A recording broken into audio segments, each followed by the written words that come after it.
5 से 600 चला जाएगा आपका 120 बार 120 दूनी 240, तो a plus b plus c यानी कि तीनों संख्याओं का योग आ गया 240। लेकिन सवाल में पूछा है इन तीनों संख्याओं का एवरेज, तीन संख्याओं का एवरेज क्या है, इनको जोड़ के 3 से भाग कर दो तो 240/3 यानी कि 80 सवाल का आंसर है। ये आप मेंटली दिमाग में भी सोच सकते थे, कोई परेशानी वाली बात नहीं है, बढ़िया सवाल है और नया सवाल नहीं है, पहले भी आया हुआ है। हाँ जी, ये बताइए अगला क्वेश्चन आपके सामने, अगला सवाल है, बताओ 15 संख्याओं का एवरेज 80 है, पहली 6 संख्याओं का एवरेज 72 है, अगली 6 संख्याओं का एवरेज पहली 6 संख्याओं के एवरेज से 25% ज्यादा है, 13वीं संख्या 15वीं से 8 ज्यादा है, 14वीं संख्या 15वीं से 10 कम है, 13वीं संख्या और 14वीं संख्या का एवरेज क्या है। गजब सवाल है भैया, ऐसे सवाल भी बहुत आए हुए प्रीवियस के पेपर में, शानदार क्वेश्चन है मेरे प्यारे। बताइए, देखो इस सवाल के आंसर अप्रॉक्स भी हो सकते हैं, बनाना चाहिए आपको सवाल। 15 संख्याओं का एवरेज 80 है, मान लो मैं यहां पे लिख रहा हूं नंबर्स, ठीक है, तो स्टार्टिंग की जो 15 संख्याएं हैं उनका एवरेज है 80। अब इन 15 संख्याओं में से जो पहली 6 संख्याएं, पहली 6 संख्याओं का एवरेज है 72, तो जो अगली 6 संख्याएं हैं, अगली 6 संख्याएं हैं, सवाल बोला नेक्स्ट 6 संख्याओं का एवरेज पहली 6 संख्याओं के एवरेज से 25% ज्यादा है, तो 72 का 25% क्या होता है 18, 72 से 18 ज्यादा यानी कि 90 हो गया, तो अगली 6 संख्याओं का एवरेज 90 हो गया। अब यहाँ पे 13वीं 14वीं 15वीं देखो 15 संख्याओं के एवरेज 80 है, पहली 6 संख्याओं को दिया, अगली 6 संख्याओं को 6 और 6 12 संख्याओं का एवरेज आपको दिया यहाँ पे, यानी कि आपको 13वीं 14वीं और 15वीं संख्या के बारे में नहीं पता, तो क्या आप 13वीं 14वीं और 15वीं संख्या का योग निकाल सकते हो? बिल्कुल निकाल सकते हैं। एक बात ध्यान सुनिएगा, सवाल में ये बोला है कि 13वीं संख्या 15वीं से 8 ज्यादा है और 14वीं संख्या 15वीं से 10 कम है, यानी कि दोनों बातें 15वीं संख्या के लिए कही हैं। मान लो जैसे 15वीं संख्या x है तो 13वीं संख्या 15वीं से 8 ज्यादा है, यानी कि 13वीं संख्या x + 8। अच्छा, 14वीं संख्या 15वीं से 10 कम है, 15वीं संख्या अगर x है तो 14वीं संख्या 15वीं से 10 कम है, यानी कि x - 10। 13वीं 14वीं 15वीं संख्या आ गई, लेकिन मैं तो आपसे जानना चाहता हूं कि इन तीनों संख्याओं का योग क्या होगा, तीनों संख्याओं का योग। भाई जितनी भी 15 संख्याएं, 15 संख्याओं का एवरेज 80 है, तो मैंने मान लिया 13वीं संख्या भी 80 है, 14वीं संख्या भी 80 है, 15वीं संख्या भी 80 है, तीनों संख्या 80 80 80 है। लेकिन जब मैं एवरेज से कंपेयर करता हूं, 15 संख्याओं का एवरेज 80 है, 6 संख्याओं का 72 है, 80 से 72 8 कम है, 6 संख्याओं का एवरेज मेरे दोस्तों 8 कम है, 15 संख्याओं का एवरेज 80 है, लेकिन जो अगली 6 संख्याओं का एवरेज 90 है, 10 ज्यादा है, नेक्स्ट 6 संख्याओं का एवरेज 10 ज्यादा है मेरे भाई, तो कितना आ गया ये आपका आ गया 60 - 48 12, ये आपका डेविएशन आ गया 12 डेविएशन। मैं जब 15वीं संख्याओं के एवरेज से कंपेयर कर रहा हूं इन संख्याओं को तो 12 ज्यादा हो रहा है, तो बैलेंस करने के लिए 12 कम करना पड़ेगा, ये बैलेंस करने के लिए बच्चों 12 कम करना पड़ेगा, तो क्या आ जाएगा भैया, आ जाएगा 3x और 8 - 10 - का 2, कितना है भैया 240 - 12, 240 में से 12 अगर आप घटाएंगे तो 228, ठीक है भाई, तो x की वैल्यू आ जाएगी यहां से 230/3, कितना मिला भाई, x की वैल्यू 230/3 आ गई, ठीक है। सवाल पूछा 13वीं 14वीं संख्या को औसत, ये 13वीं संख्या है, ये 14वीं संख्या, x + 8 और x - 10, इन दोनों संख्याओं का एवरेज पूछा है, तो 13वीं और 14वीं संख्या का एवरेज क्या है, इन दोनों को जोड़ के 2 से भाग कर दो, x 8 - 10 - 2 का आधा x - 1, इन दोनों का एवरेज आ जाएगा x - 1। बोलो क्या बात सही है, x + 8 और x - 10 का एवरेज दोनों को जोड़ के 2 से भाग कर x - 1, यानी कि सवाल का आंसर अप्रॉक्स आएगा कि 230 को अगर मैं 3 से भाग करूंगा तो क्या होगा बेटा, 3 × 7 = 21, तो जो 3 × 18 76.66, और उसमें से -1 आप करोगे तो 75.66 सवाल का आंसर आएगा, ऑप्शन नंबर सी करेक्ट है। बेहतरीन सवाल है मेरे भाई, ठीक है। ऐसे सवाल नए नए एवरेज में पिछले 5-6 साल से लगातार आ रहे हैं, 2018 के पेपर से ही आ रहे हैं। आ गया ये अगला सवाल करेंगे, सवाल number 29। There are 5 consecutive even number x1 x2 x3 x4 x5, 5 लगातार इवन नंबर है, 4 consecutive odd नंबर है y1 y2 y3 y4, average of even number is 5 more than average of odd number. Even number का जो average है वो odd number के average से 5 ज्यादा है, ठीक है। इतना sum of even number is 30 more than sum of odd number, even number का जो सम है वो ऑड नंबर के सम से 30 ज्यादा है। तो सवाल ये है कि ऑड नंबर्स का एवरेज क्या है, ऑड नंबर्स का एवरेज क्या है, ये सवाल है भाई। देखो ये जो इवन नंबर से 5 इवन नंबर है ना, मैंने मान लिया कि इनका योग है ये x है ना, सब सिग्मा x, और ये जो ऑड नंबर है y1 y2 y3 y4, इनका मैंने सम मान लिया कि सिग्मा y है। तो सवाल ये कह रहा है कि सम संख्याओं के एवरेज विषम संख्याओं के एवरेज से 5 ज्यादा है, इवन नंबर 5 है, 5 इवन नंबर का योग है सिग्मा x, एवरेज क्या आ जाएगा 5 से भाग दिया, ऑड नंबर का योग माना मैंने सिग्मा y, 4 ऑड नंबर है तो इनका एवरेज आएगा 4 से भाग कर दिया, तो इवन नंबर का जो एवरेज है ऑड नंबर के एवरेज से कितना ज्यादा है मेरे प्यारे भाई, यहाँ पे 5 ज्यादा है, तो ये डिफरेंस 5 आ गया। अब सवाल में ये बोला है कि सम संख्याओं का योग विषम संख्याओं के योग से 30 ज्यादा, इसका मतलब समझ रहे हैं, सम संख्याओं का योग यानी कि सिग्मा x की जो वैल्यू है वो विषम संख्याओं का योग सिग्मा y से 30 ज्यादा है, इनका डिफरेंस क्या है बच्चों, यहाँ पर 30 दिया है। विषम संख्याओं का योग आपसे पूछा है, सिग्मा y निकालना पड़ेगा, वही अगर आप यहाँ पे सिग्मा x की जगह ये रख दो, सम संख्याओं का जो योग है वो क्या है, सम संख्याओं का जो योग है सिग्मा x, वो विषम संख्याओं के योग से कितना ज्यादा है 30 ज्यादा है। आप बोलोगे हाँ जी सर बिल्कुल सही, कोई प्रॉब्लम नहीं है, बस इतना सवाल है। ये डिवाइड करो सिग्मा y को 5 से या 4 से, तो क्या आ जाएगा मेरे भाई 4 × 5 = 20 एलसीएम, 4 - 5 माइनस का सिग्मा y हो जाएगा, ठीक है भाई। 30 को 5 से भाग करेंगे 6 जाएगा, 14 जाके घटाओगे तो 5 - 6 -1 हो गया, तो सिग्मा y यानी कि 20 आ गया। तो मैं कह सकता हूं विषम संख्याओं का योग 20 आ गया, जो आपकी विषम संख्या है उनका योग 20 आ गया, 4 विषम संख्याओं का एवरेज आ गया 5, इस सवाल का आंसर 5 है, ठीक है। सवाल एक ही स्टेप का है, इसमें कोई ज्यादा तकलीफ है नहीं, ठीक है बच्चों, खत्म।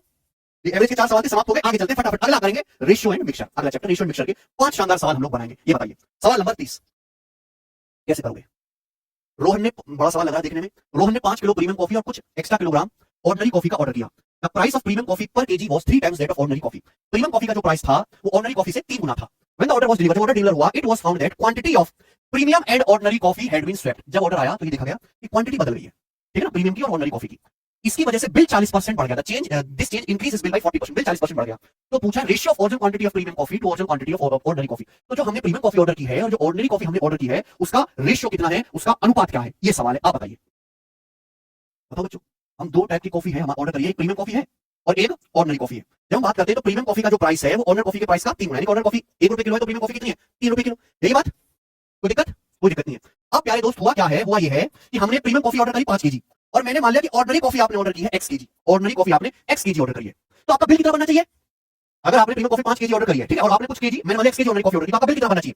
3 पंजे 15 भाई 1 किलो इसका 1 केजी का प्राइस 3 है, तो 5 केजी का कितना होगा? 15 या 1 केजी का 1 x केजी का कितना होगा? x एकम x, यानी कि आपका बिल बनना चाहिए 15 प्लस x, ये बिल बनना चाहिए, कोई डाउट इसमें? लेकिन हुआ क्या, आपने क्वांटिटी बदल दी। जब ये बिल बन के आया, ऑर्डर डिलीवर हुआ, तो पाया गया कि प्रीमियम और साधारण कॉफी की मात्रा बदल दी गई, यानी कि प्रीमियम कॉफी तो आई x किलो और ऑर्डिनरी कॉफी कितनी आई 5 किलो, है तो बिल कितना बना भैया मेरे भाई? ये 3x और इसका कितना हो जाएगा 5, ये हो जाएगा। तो बिल बना आपका 3x प्लस 5 का, ये आपका बिल बना 3x प्लस 5, और ये जो अब आपका बिल बना है ये ओरिजिनल बिल से कितना ज्यादा है? 40% ज्यादा है। ठीक है, जो अब आपका बिल बना वो ओरिजिनल बिल से 40% ज्यादा है। ठीक है, 40% का फ्रैक्शन कितना होता है? 2/5, यानी कि ओरिजिनल बिल का कितना हुआ है? ये 7/5 हो गया। कोई दिक्कत इसमें? क्योंकि आप निकाल नहीं सकते सीधा सा 7x, ये 7x हो जाएगा, 15x हो जाएगा, डिफरेंस कितना आएगा? 8x। ये 15 से 105 हो जाएगा, 5 25 हो जाएगा, 105 25 का डिफरेंस कितना आएगा? 80। x की वैल्यू कितनी आ गई? 10। एक लाइन का सवाल है। तो अगर x आपका 10 आ चुका है, तो यानी कि प्रीमियम कॉफी आपने ऑर्डर करी थी 5 किलो, ऑर्डिनरी कॉफी आपने ओरिजिनली ऑर्डर करी थी 10 किलो, तो जो आपने क्वांटिटी ऑर्डर करी थी उसका रेशियो कितना आ गया? 1:2। ठीक है बच्चों, बताइए कोई डाउट इसमें? सभी को बात अच्छे समझ में आ गई? कोई दिक्कत? चलिए आगे चलते हैं, अगला सवाल ये बताएंगे, सवाल नंबर 31 बनाओ फटाफट से। कौन करेगा? एक बर्तन में संतरे, सेब और अमरूद के रस का मिक्सचर 5:7:4 के रेशियो में है। इस मिश्रण का 24 लीटर निकाला जाता है, फिर बर्तन में 10 लीटर संतरे का रस, 6 लीटर अमरूद का रस मिलाया जाता है। सेब की रस की परिणामी मात्रा संतरे की रस की परिणामी मात्रा से 14 लीटर अधिक है। तो बर्तन में मिश्रण की प्रारंभिक मात्रा क्या थी? बहुत बढ़िया। देखो भाई साहब, एक बर्तन में क्या है? एक बर्तन में ऑरेंज, एप्पल और गुआवा का जूस है 5:7:4 के रेशियो में। ठीक है, इस मिश्रण का 24 लीटर निकाला जाता है। ठीक है, अगर हम 24 लीटर मिश्रण निकाल भी लेंगे तो 24 लीटर मिश्रण निकालने के बाद जो मिश्रण बचेगा उस मिश्रण में भी ऑरेंज, एप्पल और गुआवा का रेशियो 5:7:4 ही रहेगा भाई, इसमें कोई डाउट नहीं। अब बर्तन में 10 लीटर संतरे का जूस, बर्तन में क्या 10 लीटर संतरे का रस, 6 लीटर जो है अमरूद का रस मिलाया जाता है, 6 लीटर अमरूद का रस, और क्या मिलाया जाता है? यदि सेब के रस की परिणामी मात्रा, एप्पल के रस की परिणामी मात्रा किससे? संतरे के रस की परिणामी मात्रा से 14 लीटर अधिक है। क्या है मेरे भाई? एप्पल के रस की परिणामी मात्रा जो है वो ऑरेंज के उससे कितना अधिक है? 14 लीटर अधिक है। तो पूछा बर्तन में मिश्रण की इनिशियल क्वांटिटी क्या थी? ये सवाल है। कोई तकलीफ इसमें? ध्यान से सुनिएगा। आप बताओ प्यारे दोस्त कि आपने मिक्सर था संतरे से अमरूद के रस का, आपने 24 लीटर निकाला, 24 लीटर निकालने के बाद भी एप्पल ऑरेंज गुआवा के जूस का रेशियो मिश्रण 5:7:4 रहेगा। फिर बर्तन में 10 लीटर मिला दिया संतरा, 6 लीटर मिला दिया आपने अमरूद, ये अमरूद मिलाया है भाई, 6 लीटर गुआवा जूस मिलाया, सॉरी 6 लीटर आपने क्या मिलाया बच्चों? गुआवा का जूस मिलाया है। ऐसा करने के बाद होता क्या है? एप्पल जूस की जो रिजल्टेंट क्वांटिटी है वो ऑरेंज जूस से कितना ज्यादा है? 14 लीटर ज्यादा है। तो एक बात बताओ, आपने ऑरेंज जूस मिलाया, एप्पल जूस तो नहीं मिलाया, ठीक है नहीं? एप्पल जूस अगर 7 लीटर था तो अभी कितना रहेगा? 7 लीटर रहेगा। बोलो, ऑरेंज जूस 5 लीटर था, आपने 10 लीटर ऑरेंज जूस मिलाया, लेकिन अभी भी एप्पल जूस की क्वांटिटी ऑरेंज जूस से कितना ज्यादा है? 14 लीटर ज्यादा है, यानी कि 5 यूनिट से 7 यूनिट कितना ज्यादा है? 2 यूनिट, और इनका डिफरेंस ही कितना हुआ? 10 और 14 24 लीटर हुआ। बोलो क्या सीधे मांग लिया? ऑरेंज जूस आपने 10 लीटर मिलाया, लेकिन एप्पल जूस मिला 7 लीटर, अब भी एप्पल जूस की क्वांटिटी ऑरेंज जूस से कितना ज्यादा है? 14 लीटर, यानी कि एप्पल जूस ऑरेंज जूस से कितना ज्यादा है? 2 यूनिट, डिफरेंस कितना है? 24 लीटर। तो 2 की वैल्यू 24 लीटर है, 1 की वैल्यू कितनी है? 12 लीटर, 12 गुना हो गया। तो जूस की क्वांटिटी कितना है? 5 7 12 4 16 यूनिट। तो 16 की वैल्यू कितनी आ जाएगी? 16 गुना 12, यानी कि 192 लीटर। 192 लीटर जूस की क्वांटिटी आ गई, लेकिन आंसर नहीं है। ये आपसे पूछा है बर्तन में मिक्सचर की इनिशियल क्वांटिटी 24 लीटर निकालने के बाद 192 है, यानी कि मिश्रण की ओरिजिनल क्वांटिटी क्या होगी? 192 में 24 जोड़ेंगे मेरे भाई, कितना आ जाएगा? 216 लीटर। तो इनिशियल मात्रा 216 लीटर आ जाएगी, आंसर है। ठीक है, वैसे भी 24 का मल्टीपल आंसर आएगा, ठीक है, ऐसे नहीं कर सकते। 24 का नहीं, सॉरी 5 7 12 4 देखिए तो 16 है ना, नहीं ऐसे नहीं कर पाएंगे भाई, ठीक है, बनाना पड़ेगा आपको। चलो हैं, वो तो आगे ऐड किया ना, इनिशियल तो 216 लीटर ही है, ठीक है। चलो ये बताओ अगला सवाल, एक बर्तन में 7:3 अनुपात में एसिड और वाटर का 60 लीटर मिश्रण है। इस मिश्रण का 20% निकालकर क्या करते हैं हम लोग? पानी से बदल देते हैं। इस प्रोसेस को एक बार फिर से रिपीट करते हैं। What is the final percentage of acid in the मिश्रण? इस मिश्रण में एसिड का परसेंटेज क्या है? फाइनल मिश्रण में आपको बताना है कि फाइनल मिश्रण में कितना परसेंट एसिड है, परसेंटेज में बताना है। भाई आपके पास एक मिक्सचर है एसिड और वाटर का, जिसमें एसिड वाटर का रेशियो कितना है? 7:3, यानी कि आप मुझे बताइए इनिशियल जो मिश्रण है उसमें एसिड कितना परसेंट है? अगर टोटल आपका मिश्रण है 7 और 3 10, तो 10 में से एसिड कितना है? 7, यानी कि 70%। तो हमारे पास जो इनिशियल मिक्सर था उसमें एसिड कितना था? 70%। तो आप करते हो, आप इसमें से 20% मिश्रण निकालते हो, उसकी जगह पानी मिला देते हो, फिर दोबारा से 20% मिश्रण निकालते हो, उसकी जगह पानी मिला देते हो। अगर आप 20% मिश्रण निकालोगे तो एसिड 20% निकल जाएगा, एसिड कितना हो जाएगा? 80%, यानी कि कितना? 0.8, ठीक है, यानी कि एक बार अगर आप रिप्लेस करोगे तो एसिड कितना रह जाएगा? 0.8। आपने दो बार प्रोसेस रिपीट किया है तो एसिड का फाइनल परसेंटेज क्या हो जाएगा? 0.8 का स्क्वायर, 0.8 का स्क्वायर यानी कि 0.56। तो 7 पंजे 35 और 7 ये 0.5 सॉरी 0.64 आएगा ना, तो 42 और कितना हो जाएगा मेरे प्यारे भैया आपका? 2.8 ना, 44.8%, ठीक है, ये आंसर आ गया। ऑप्शन नंबर यहां पर ए वाला सही है, ठीक है। चलो अगला सवाल, सब मिक्सचर के 100 लीटर के घोल में एसिड और पानी का रेशियो 3:2 है। इस घोल की कुछ मात्रा निकालकर शुद्ध एसिड से बदल दिया जाता है। एसिड और पानी का रेशियो फाइनल रेशियो 7:3 हो जाता है, एसिड पानी का फाइनल रेशियो। तो सवाल यह है कितने लीटर घोल को बदला गया था? आपने कितने लीटर सॉल्यूशन को रिप्लेस किया था? बहुत बढ़िया सवाल है, बताइए बच्चों कैसे करेंगे। कई सारे तरीके सवाल को करने के हैं।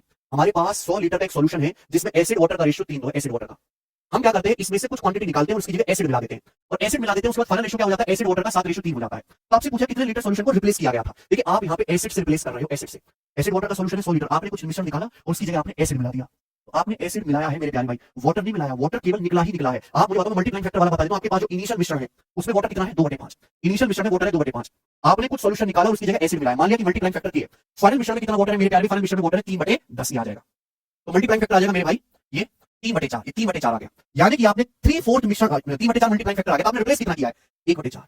1/4 मिश्रण निकालकर आपने एसिड से रिप्लेस किया 1/4 मिश्रण निकालकर। अगर टोटल मिश्रण 4 लीटर, 4 की वैल्यू 100 लीटर है, तो आपने कितना एसिड से रिप्लेस किया? एक की वैल्यू आ जाएगी 25 लीटर। ये सवाल का आंसर है ऑप्शन नंबर बी करेक्ट है।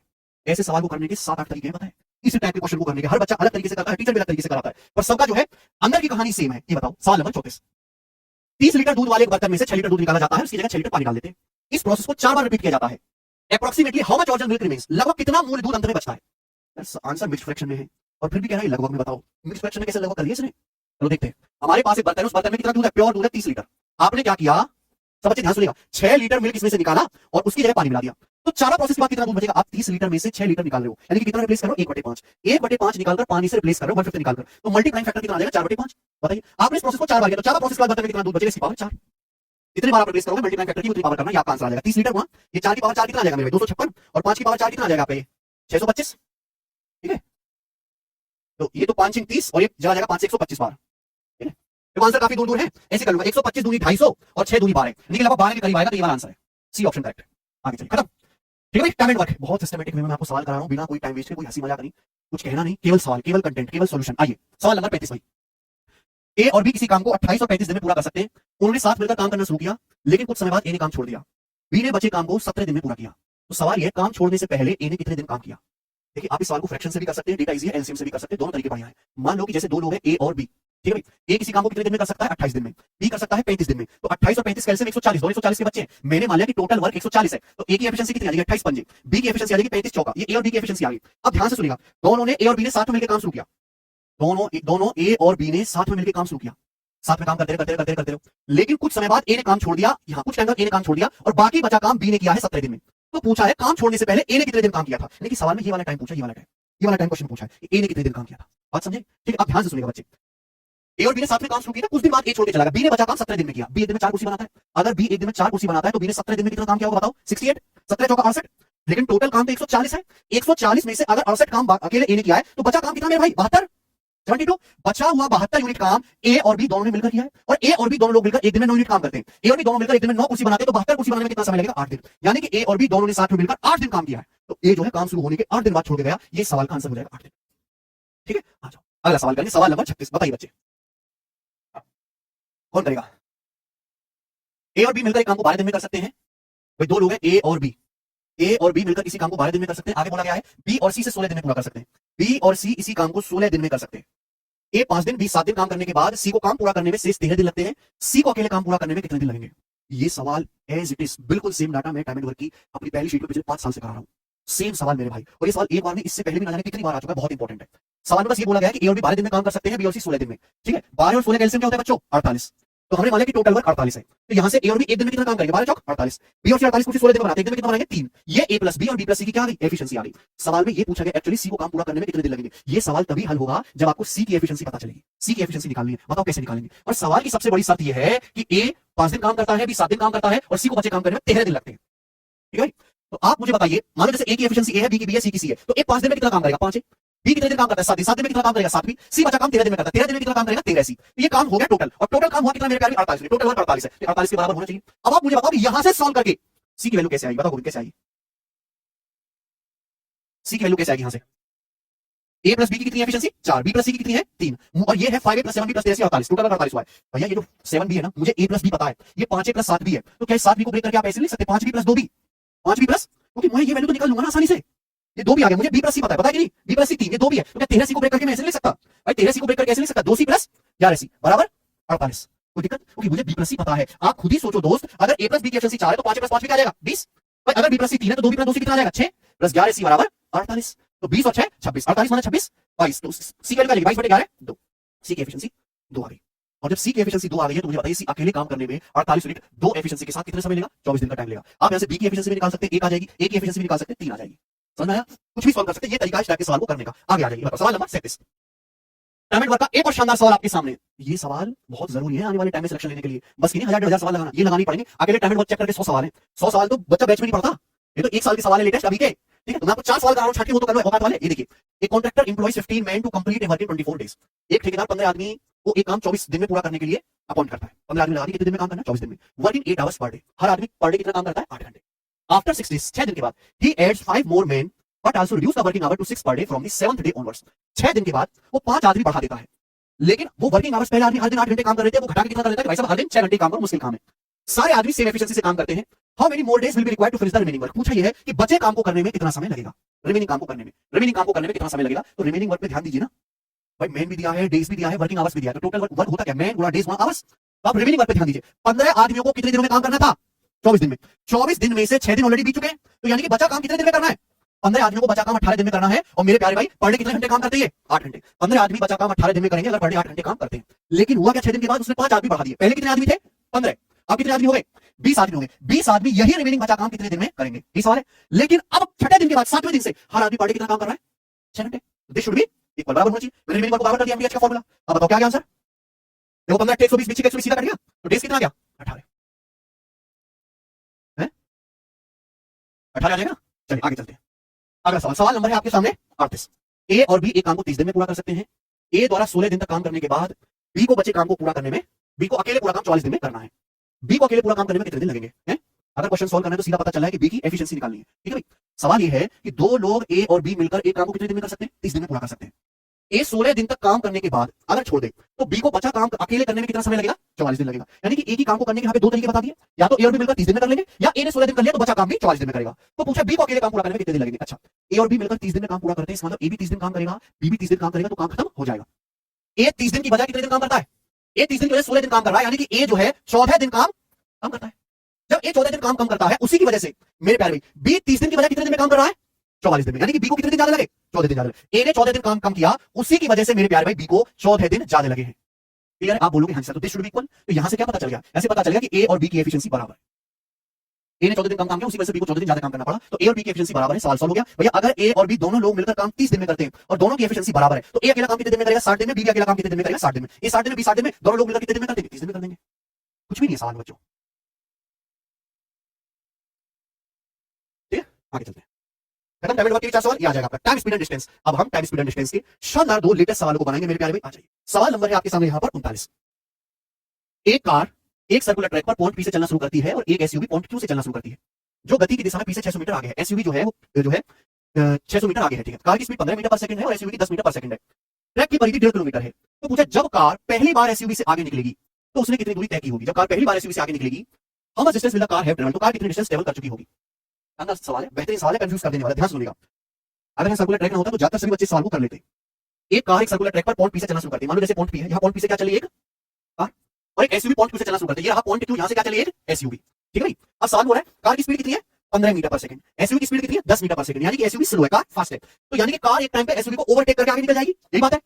इस ट्रैक की जो सर्कमफरेंस है 1.5 किलोमीटर है। सवाल ये है कि जब कार पहली बार एसयूवी से आगे निकलेगी तो उसने कितनी दूरी तय की होगी। ठीक है भाई, सवाल में भी बोला गया कि एसयूवी जो है पॉइंट क्यू से चलना शुरू करती है, ये पी से कितना आगे है, 600 मीटर आगे। यानी कि इन दोनों के बीच की डिस्टेंस कितनी है, 600 मीटर। ये बताइए, यहाँ कार है एसयूवी दोनों चल रही है, साथ साथ दोनों चल रही है, दोनों चल रही है। एक टाइम ऐसा आएगा जब कार एसयूवी को क्रॉस कर देगी तो दोनों सेम टाइम तक ट्रैवल करेंगी। आप बताइए इस पोजीशन को ध्यान से देखो, यहाँ पे कार है एसयूवी है, चलते चलते चलते चलते कार एसयूवी को ओवरटेक कर जाएगी, तो जितने टाइम कार चलेगी उतने ही टाइम एसयूवी चलेगी, टाइम सेम रहेगा। और आप खुद बताओ कि अगर टाइम सेम है तो डिस्टेंस डायरेक्टली किसके प्रोपोर्शनल होती है, स्पीड के प्रोपोर्शनल होती है। यहाँ पे जो हमारी कार है और ये जो एसयूवी है, इनकी स्पीड का रेशियो कितना है, कार की स्पीड है 15, एसयूवी की है 10, स्पीड का रेशियो कितना है, 3-2, 5 15 5 10। कार और एसयूवी की स्पीड का रेशियो 3-2 है, तो इनके द्वारा चलेगी डिस्टेंस का रेशियो भी 3-2 होगा।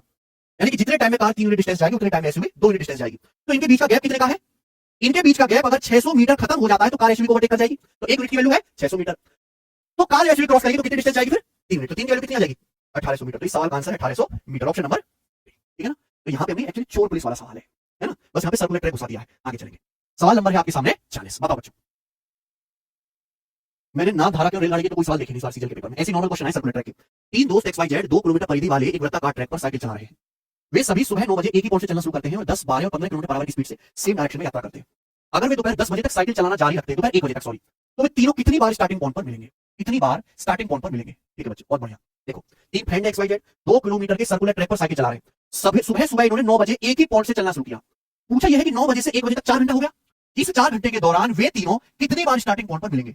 समझ में, स्टार्टिंग पॉइंट पर मिलना है, बीच में नहीं मिलना है कहीं। तो आप मुझे बताइए ये तीनों कितने समय के बाद लौटकर स्टार्टिंग पॉइंट पर आते हैं। उसके लिए आपको ये पता करना पड़ेगा कि तीनों फ्रेंड XYZ एक राउंड मारने में कितना समय लेते हैं। ठीक है ना, आप बताइए कि X, Y और Z को एक चक्कर मारने में कितना समय लगता है। परिधि कितनी है, 2 किलोमीटर, X की स्पीड कितनी है, 10 किलोमीटर पर आवर। 2 किलोमीटर की परिधि है, X 10 किलोमीटर पर आवर की स्पीड से दौड़ता है, तो एक चक्कर मारेगा 1/5 घंटे में, आवर में। Y 2 किलोमीटर की परिधि है, 12 किलोमीटर पर आवर की स्पीड से दौड़ रहा है, तो एक चक्कर मारेगा 1/6 आवर में। Z 2 किलोमीटर का सर्कुलर ट्रैक है, 15 किलोमीटर पर आवर की स्पीड से दौड़ रहा है, तो एक चक्कर मारेगा 2/15 घंटे में। ठीक है ना, तो X, Y और Z को एक राउंड कंप्लीट करने में कितना टाइम लगता है। ये तीनों स्टार्टिंग पॉइंट पर कब मिलेंगे, वो टाइम क्या होगा इनका, एलसीएम। तो ये फ्रैक्शन से एलसीएम क्या आएगा, ऊपर वाली संख्याओं का, ऊपर वाले का न्यूमरेटर का एलसीएम 1/2 और नीचे का क्या ले लेंगे आप, एचसीएफ। 5 6 और 15 का एचसीएफ 1, यानी कि क्या आ जाएगा 2 घंटे। तो मैं कह सकता हूं कि ये 2 घंटे के बाद स्टार्टिंग पॉइंट पर वापस मिलेंगे। अगर सुबह 9 बजे दौड़ना शुरू किया है लोगों ने, सुबह 9 बजे एक साथ दौड़ना शुरू किया, तो प्यारे बच्चों ये मिलेंगे 2 घंटे के बाद, यानी कि 11 बजे। 11 बजे इनकी मुलाकात हो जाएगी, फिर उसके 2 घंटे के बाद 1 बजे इनकी मुलाकात हो जाएगी, यानी कि 9 से 1 तक ये 2 बार एक दूसरे से मिल जाएंगे। तो सवाल का जो आंसर है वो आपका बी ऑप्शन हो जाएगा, और बड़ा ही मेरे प्यारे भाई आपका आसान सा सवाल है। आगे चलेंगे भाई, पार्टनरशिप। पार्टनरशिप के भी कुछ अच्छे सवाल पूछे गए थे, तो प्रॉब्लम ये है कि वही अच्छे सवाल हर बार पूछे गए थे, ठीक है। तो मैं आपको 3 क्वेश्चन कराऊंगा पार्टनरशिप की, करके देखिए बच्चों। आज सवाल नंबर 41 जो मैं करा रहा हूं वो कहीं उपलब्ध नहीं है, इसकी कदर करिए मेरे प्यारे भाई, ठीक है। पूरा पढ़िए, एक एक सवाल बढ़ाइए, मेहनत करिए। मैं मैच करवा सकता हूं कि आने वाले एसएससी के पेपर में यही सब सवाल आपको दोबारा थोक के भाव में देखने को मिलेंगे। 41 सवाल हो। 2 आदमी ए और बी ने एक खेत किराए पर लिया। 6 महीने के लिए खेत में 21 घोड़े, 2 महीने के लिए 15 गाय रखता है, बी 6 महीने के लिए 15 गाय और 7.5 महीने के लिए 40 भेड़ रखता है। अरे बाप रे, 3 घोड़े 5 गायों के बराबर भोजन खाते हैं, 6 गाय 10 भेड़ों के बराबर भोजन खाती है, ठीक है। ए को किराए का कितना हिस्सा देना चाहिए। देखो प्रॉब्लम ये है कि यहाँ पर प्यारे बच्चों जानवर अलग अलग हैं, घोड़ा भी है, गाय भी है और भेड़ भी है। तो आप अलग अलग कैलकुलेशन कैसे करोगे, तो सबको एक ही जानवर में लेके आओ पहले। उसके लिए आपको ये लाइन दी है कि 3 घोड़े 5 गाय के बराबर खा रहे हैं और 6 गाय 10 भेड़ के बराबर खा रही है, ठीक है भाई। अब यहाँ पे है 21 घोड़े, अब 3 घोड़े अगर 5 गाय है, दोनों जगह गाय कौन है ना, गाय भी गाय बदल लेते हैं। 3 घोड़े 5 गाय के बराबर खाते हैं, तो 21 घोड़े 7 घोड़े यानी कि 35 गाय के बराबर खाएंगे, 35 खाओ, ठीक है जी। 20 महीने के लिए 15 गाय और 7.5 महीने के लिए 40 भेड़ रखता है। अगर 6 गाय 10 भेड़ के बराबर खाती है तो 40 भेड़ कितने गाय के बराबर खाएंगे, 24 गाय। तो मैंने 40 भेड़ की जगह क्या कर दिया, 24 काव कर दिया, ठीक है बच्चों। अब यहाँ पे अलग अलग महीने के लिए भी रखे जानवर, तो 1 महीने का निकाल लो। ए और बी 2 अलग अलग है ना। ए क्या करता है, 6 महीने के लिए खेत में 35 गाय रखता है, 35 गाय 6 महीने के लिए, या 35 छिक्का 210 गाय 1 महीने के लिए, और 2 महीने के लिए 15 गाय रखता है, 15 गाय 2 महीने के लिए, या 15 दूनी 30 गाय 1 महीने के लिए, 30 गाय 1 महीने के लिए। तो मैंने सारे जानवर गाय बना लिया और 1 महीने का हिसाब कर लिया। ऐसे ही बी क्या करता है, 6 महीने के लिए 15 गाय, 15 गाय 6 महीने के लिए, या 15 छिक्का 90 गाय 1 महीने के लिए, 7.5 महीने के लिए 40 भेड़, जिसको मैंने 24 गाय लिख दिया, 24 गाय 7.5 महीने के लिए, 24 का 7.5 गुना कितना आ जाएगा मेरे प्यारे भाई, 12 में 15 180, 24 गुना 7.5 180 गाय हो गया मेरे भाई, 180 गाय 1 महीने के लिए आ गया। तो यानी कि ए और बी को किराया जो देना होगा वो इस रेशियो में देना होगा बच्चों। क्या है 240 रेशियो कितना भैया 270, बहुत बढ़िया। तो 30 से बड़े आराम से कट गया, 30 8 240, 30 निम्मा 270। तो ए और बी जो किराया देंगे वो 8 9 के रेशियो में देंगे। पूछा ये एक किराया का कितना हिस्सा देगा, तो एक किराया देगा मेरे प्यारे भाई 8 metre out of total. Total कितना 8 9 70, टोटल का 8/70 देगा मेरे भाई ए, यानी कि ऑप्शन नंबर ए करेक्ट है, ठीक है बच्चे। हालांकि एक चीज और भी अब मुझे दिखाई दे रही है भाई, टोटल किराया है ए और बी का, टोटल किराए में से तो कभी देगा ना, टोटल किराए में से कुछ ए देगा कुछ बी देगा, या टोटल किराया 17 ए दे रहा है 19, तो पॉसिबल ही नहीं है। आंसर एक से बड़ा हो नहीं सकता। ये भी 17 टोटल किराए में से 16 ए दे रहा है, इतने जानवर तो नहीं पालना, ये भी पॉसिबल नहीं है, यानी कि यही आंसर हो सकता था। ऐसे भी आप मार्क कर सकते हो भाई, ऑप्शन देखे नहीं हमने। ये देखिए सवाल नंबर है 42, करो भाई। The investment of 3 partner PQR are initially in the ratio 679. After a year, P adds 30,000, Q adds 25,000 and R adds some amount to their respective investment. New ratio इनके इन्वेस्टमेंट का 8 में 11 हो जाता है। तो आपसे पूछा है fund amount added by partner R, partner R ने कितना अमाउंट ऐड किया। ओके भाई देखिए 3 पार्टनर है P Q R, P Q R ने बिजनेस में पैसे इन्वेस्ट किया 6 7 9 के अनुपात में, 6 7 9 के रेशियो में। एक साल बाद क्या हुआ, पी ने 30,000 रुपए मेरे दोस्तों इसमें ऐड किए, पी ने कितना पैसा जोड़ा 30,000 रुपए, और क्यों 25,000 रुपए, क्यों अपने इन्वेस्टमेंट में 25,000 रुपए और ऐड करता है, क्यों ने 25,000 रुपए और ऐड किए, और कुछ पैसा आर ने भी ऐड किया, नहीं पता कितना पैसा ऐड किया है। लेकिन अब पी क्यू आर के इन्वेस्टमेंट का रेशियो कितना हो गया, 8 रेशियो 9 रेशियो 11, 8 रेशियो 9 रेशियो 11 हो गया। तो पूछा ये गया कि आर द्वारा जोड़ी की राशि कितनी है, आर ने कितना अमाउंट ऐड किया। तो इतना मुझे समझ में आ रहा है कि अगर आप ये देखेंगे तो ये मुझे पूरा डेटा दिया हुआ है पी और क्यू का, दिया हुआ है ना। आप यहां से इनिशियल रेशियो फाइनल रेशियो में चेंज क्रॉस मल्टीप्लिकेशन मेथड लगा सकते हैं, क्रॉस मल्टीप्लिकेशन मेथड से पी और क्यू का इनिशियल इन्वेस्टमेंट आ जाएगा, फाइनल इन्वेस्टमेंट भी आ जाएगा, फिर वहां से आर का भी इनिशियल फाइनल आ जाएगा, उसका डिफरेंस से हो जाएगा। तो ये एक तरीका है जो नॉर्मली बच्चे सोचेंगे भी, लेकिन ये रेशियो देखो तो बड़ा, इस रेशियो में पैटर्न है, मैंने जानबूझ के एग्जाम में डाला है, ठीक है ना। ध्यान से देखो, आप ध्यान से देखो, आपको क्या निकालना है, आर ने कितना अमाउंट ऐड किया अपने इन्वेस्टमेंट, यानी कि आर के इनिशियल इन्वेस्टमेंट और फाइनल इन्वेस्टमेंट का डिफरेंस निकालना है बेसिकली। ये तो है इस रेशियो में पैटर्न है, ध्यान से देखिएगा। यहाँ पी से क्यू कितना ज्यादा है भाई बताओ, पी का 6, ये दोनों रेशियो अलग अलग है, तो इन दोनों का मल्टीप्लायर भी अलग अलग होगा। अगर यहाँ x से गुणा करेंगे इस रेशियो में, किससे गुणा करेंगे y से। पी का इन्वेस्टमेंट अगर 6 है तो क्यू का कितना है 7x, यानी कि पी का कितना ज्यादा है, क्यू का कितना ज्यादा है x। अब पी ने 30,000 रुपए ऐड किए, क्यू ने कितने 25,000 रुपए ऐड किए। अब पी और क्यू के इन्वेस्टमेंट का रेशियो कितना हो गया 8 और 9, 8 रेशियो 9। अगर पी का 8y है तो क्यू का कितना हो गया 9y, यानी कि क्यू का पी से कितना ज्यादा है y, यानी कि यहाँ क्यू का x बढ़ा, यहाँ y बढ़ा। तो 30,000 से कितना हो गया डिफरेंस 25,000 कितना हो गया भैया 5,000 कम हो गया, देख रहे हैं ना। यहाँ देखिए यहाँ क्यू का 7x है तो आर का कितना इनिशियली 9x, तो आर का इन्वेस्टमेंट क्यू से कितना ज्यादा है 2x। अब क्यू ने 25,000 रुपए इन्वेस्टमेंट पे जोड़ा, आर ने कुछ अमाउंट जोड़ा। अब क्यू का 9 रेशियो 11 हो गया, क्यू का 9y हो गया तो आर का कितना है 11y, तो यानी कि आर का क्यू से कितना ज्यादा है 2y। तो डबल है क्या, x का डबल 2x, y का डबल 2y, यानी कि अगर 5,000 कम हुआ है तो मेरे भाई ये कितना कम हो जाएगा यहाँ पर डबल, x और y का 5,000 कम हो रहा है, 2x बढ़ा है 2y बढ़ा है, तो डबल कम होना चाहिए। 5,000 का दुगना कितना 10,000 कम होना चाहिए, 25,000 में से 10,000 घटाएंगे तो कितना आ जाएगा बच्चों है 15,000 रुपए। ये क्या गया आर के इनिशियल और फाइनल इन्वेस्टमेंट का डिफरेंस आ गया, यानी कि आर ने अपने इन्वेस्टमेंट में कितने 15,000 रुपए जोड़े। ठीक है समझ में आया कि नहीं। तो बढ़िया सवाल है, इसलिए जल्दी हो पाया क्योंकि यहाँ पे एक सिस्टमैटिक पैटर्न बन रहा है, गजब का तरीका है करने का। आगे चलते 43वां सवाल। सवाल है A ₹36,000 annual bonus is distributed among sales, marketing and operation in a 4:5:3। तो 36,000 रुपए डिस्ट्रीब्यूट किए जाते हैं सेल्स मार्केटिंग और ऑपरेशन में 4-5-3 के रेशियो में। Marketing uses 3,000 for team building, 1,500 for an intern, then allocates the rest to top performance in a 5:4। How much does the top performer with the smaller share receive? Top performer को कम हिस्से वाले शीर्ष प्रदर्शनकर्ता को कितना मिलता है। बहुत अजीब सा सवाल है, बहुत समझ आ रहा है। देखिए एक कंपनी का मेरे भाई 36,000 का एनुअल बोनस 3 डिपार्टमेंट में डिस्ट्रीब्यूट किया जाता है, इसमें सेल में, मार्केटिंग में और ऑपरेशन में। किस रेशियो में 4-5-3 के रेशियो में। तो आप मुझे 36,000 रुपए में से मार्केटिंग में कितना पैसा दिया जाएगा, फिर टोटल कितना पैसा डिस्ट्रीब्यूट किया जाता है 36,000 3 डिपार्टमेंट में, सेल मार्केटिंग और ऑपरेशन। तो मार्केटिंग में कितना दिया गया बच्चों 5 यूनिट आउट ऑफ टोटल 4 5 9 3 12 यानी 12 दिया 36 पंजे 15,000 तो मार्केटिंग में 15,000 रुपए दिया गया। देखो मार्केटिंग कौन करते हैं, लोग ही तो करते हैं। ठीक है 15,000 रुपए में से 3,000 रुपए तो खर्च हो गया आपके किसमें, टीम बिल्डिंग में, और 1500 रुपए नया इंटर्न आया है उसके इंटर्नशिप में चले गए, यानी कि 15,000 में से कितना खर्च हो गया 45, तो बचा कितना 10,500 रुपए बचा ना। अब इस 10,500 रुपए को देन सॉल्व करिए, then allocates the rest to two top performer in a 5:4 ratio. ठीक है भैया, how much does the top performer with the smaller share receive. भाई मार्केटिंग में जितने सारे लोग मार्केटिंग कर रहे हैं 10,500 लोगों को बांटा जाना है। ठीक है, उनमें से जो टॉप 2 परफॉर्मर है उन्हीं को पैसा दिया जाएगा, किस रेशियो में 5:4 के रेशियो में टॉप परफॉर्मर है। फिर टॉप परफॉर्मर में स्मॉलर शेयर किसका है, इस वाले का, यानी कि 10,500 को ही 5:4 में बांटना है। तो टॉप परफॉर्मर में जिसके स्मॉलर शेयर को कितना मिलेगा 10,500 का 4/9, यानी कि कितना आ जाएगा ये आएगा 42,000/9, जो कि 3 से कट जाएगा ना 14,000/3 रुपए, तो 14,000/3 आ जाएगा। प्यारे भाई सवाल का आंसर है यानी 4,000 समथिंग है ना, 4,666 समथिंग आएगा, ऑप्शन नंबर सी। ठीक है, ये इसका आंसर है, बात खत्म।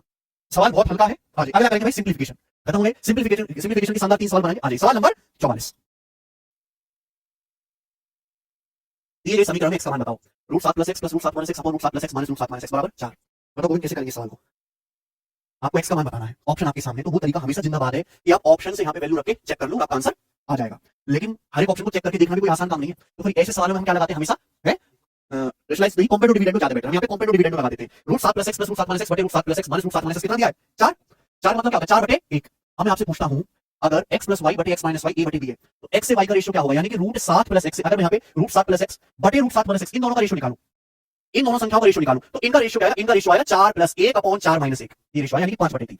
आई बात समझ में, इन दोनों संख्याओं का रेशियो निकालूंगा, सेम ही तो है प्लस माइनस में, इन दोनों संख्याओं का रेशियो निकालूंगा तो 4 + 1 अपॉन 4 - 1 दोनों तरफ से स्क्वायर करेंगे, क्योंकि ये रूट हट जाएगा, तो 7 + x बटे 7 - x कितना आ जाएगा मेरे भाई, ये हो गया आपका 5/3, 5/3 का स्क्वायर 25/9। अब यहाँ पे क्रॉस मल्टीप्लाई कर लो, फिर से कंपेयर टू डिविडेंड लगा लो, तो ये तो है 7 + x बटे 7 - x सीमित होगा नीचे प्लस माइनस। अगर मैं दोनों संख्याओं का रेशियो निकालूं 7/x निकालूं तो क्या आ जाएगा 25 + 9 बटे 25 - 9, 25 + 9 34 बटे 25 - 9 16, और 2 से कट गया मेरे प्यारे, कितनी बार 17 बार, 2 से कट गया 8 बार। x की एंड y की क्रॉस मल्टीप्लाई 7 × 56/17, विदाउट इसमें पहला ऑप्शन। ठीक है ना, तो यहाँ पे कंपेयर टू डिविडेंड आप लगा लीजिए, 2 बार आंसर आ जाएगा, बताएंगे। सवाल नंबर 45 इवैल्यूएट करिए। देखो मैं ये नहीं कह रहा कि ये सवाल मुश्किल है, लेकिन जब मैं बेस्ट 100 सवाल छांट रहा था तो मुझे ऐसे कम से कम 50 सवाल लिखने को मिले। अगर 50 सवाल आ रहे हैं यानी कि एग्जाम में रुकने वाला नहीं है, पूरा 500 पूछेगा, आपको ये सवाल कर लेना चाहिए। बताओ कैसे करेंगे, ये क्वेश्चन है, आपको इसको सिंपलीफाई करना है। बताओ जी, सोचो, ऐसा तो है नहीं कि आप इनकी कैलकुलेशन करके देखोगे फिर आप इनको डिवाइड करोगे फिर आंसर बताओगे, इसमें कुछ ना कुछ कोई पैटर्न बन रहा है, वो पैटर्न सोचो आप। और आंसर किसमें रखे हैं, डेसिमल में। बताइए हर एक संख्या पे क्यूब है, संख्याओं को छोड़ोगे, बेस पे ध्यान दो, क्या हो रहा है मेरे भाई, ये 0.25 है और ये क्या है 0.05, 25 दूनी 50 होता है, ये कितना हो गया, दुगना नहीं हुआ, अगर दुगना होता तो क्या था 0.50, ये क्या है 0.05, यानी कि क्या हो गया 0.2 गुना हो गया। हाँ भाई 0.25 की 0.2 में गुणा करेंगे तो क्या आएगा 25 दूनी 50, 0.050 आएगा कि नहीं आएगा। अभी 0.05 है, 0.05 का दुगना नहीं हुआ है, 0.05 का दुगना तो आ जाएगा आपका 0.10, या 0.2 से गुणा हुआ है, कितना आएगा 5 दूनी 10, डेसिमल के बाद 0.01, यानी कि 0.2 गुना हो गया। तो ऊपर वाली जो संख्या है नीचे वाली संख्याओं का क्या हो गई है 0.2 गुना हो गई है, और हर एक संख्या पे क्या लगा हुआ है क्यूब लगा हुआ है, इसका भी आप क्या कर दोगे क्यूब, तो ये 0.2 का क्यूब आएगा 8, तो 0.008, ये ऑप्शन इस सवाल का आंसर है बच्चों। ठीक है, तो ये ऑब्जर्वेशन वाला सवाल है, ऐसे कोई भी सवाल है जिंदगी में ऐसे ही करना। ठीक है, ये बात है। सवाल नंबर 46, सीजे 2025 प्री में ऐसे सवाल भी बहुत आए हैं, 31 का क्यूब जमा 18 का क्यूब माइनस 37 का क्यूब प्लस 210। बताओ बच्चों, सोचो इस सवाल को कैसे करोगे आप, देखते ही समझ आ रहा है A cube plus B cube plus C cube minus 3bc है, लेकिन क्या वाकई में है ये,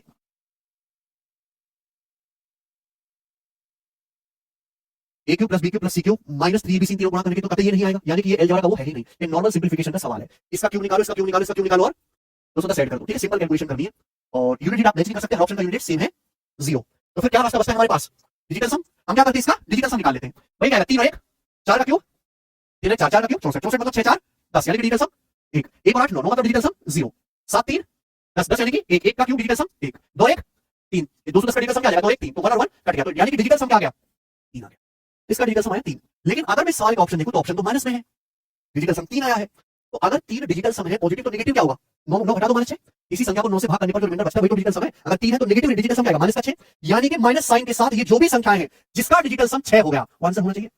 अगर यहां भी बात नहीं बनी तो मुझे फिर वही करना पड़ेगा, है ना, क्यूब वगैरह निकाल के। तो डिजिटल सम 6 है, देखो 8 1 9 6 3 9, यानी कि खत्म, 8 1 9 4 2 ये हो सकता है, 4 5 9 6 7 13 यानी कि गलत, 4 5 9 2 3 5 यानी कि क्या आंसर है बी ऑप्शन। ठीक है, हालांकि सवाल को अप्रोक्स भी किया जा सकता है, नहीं काफी दूर है, पर ये तरीका भी सही है। ठीक है, अगर ना लगे तो फिर हम अप्रोक्स देखते हैं। ठीक है, चलो आगे चले, अगला सवाल खत्म।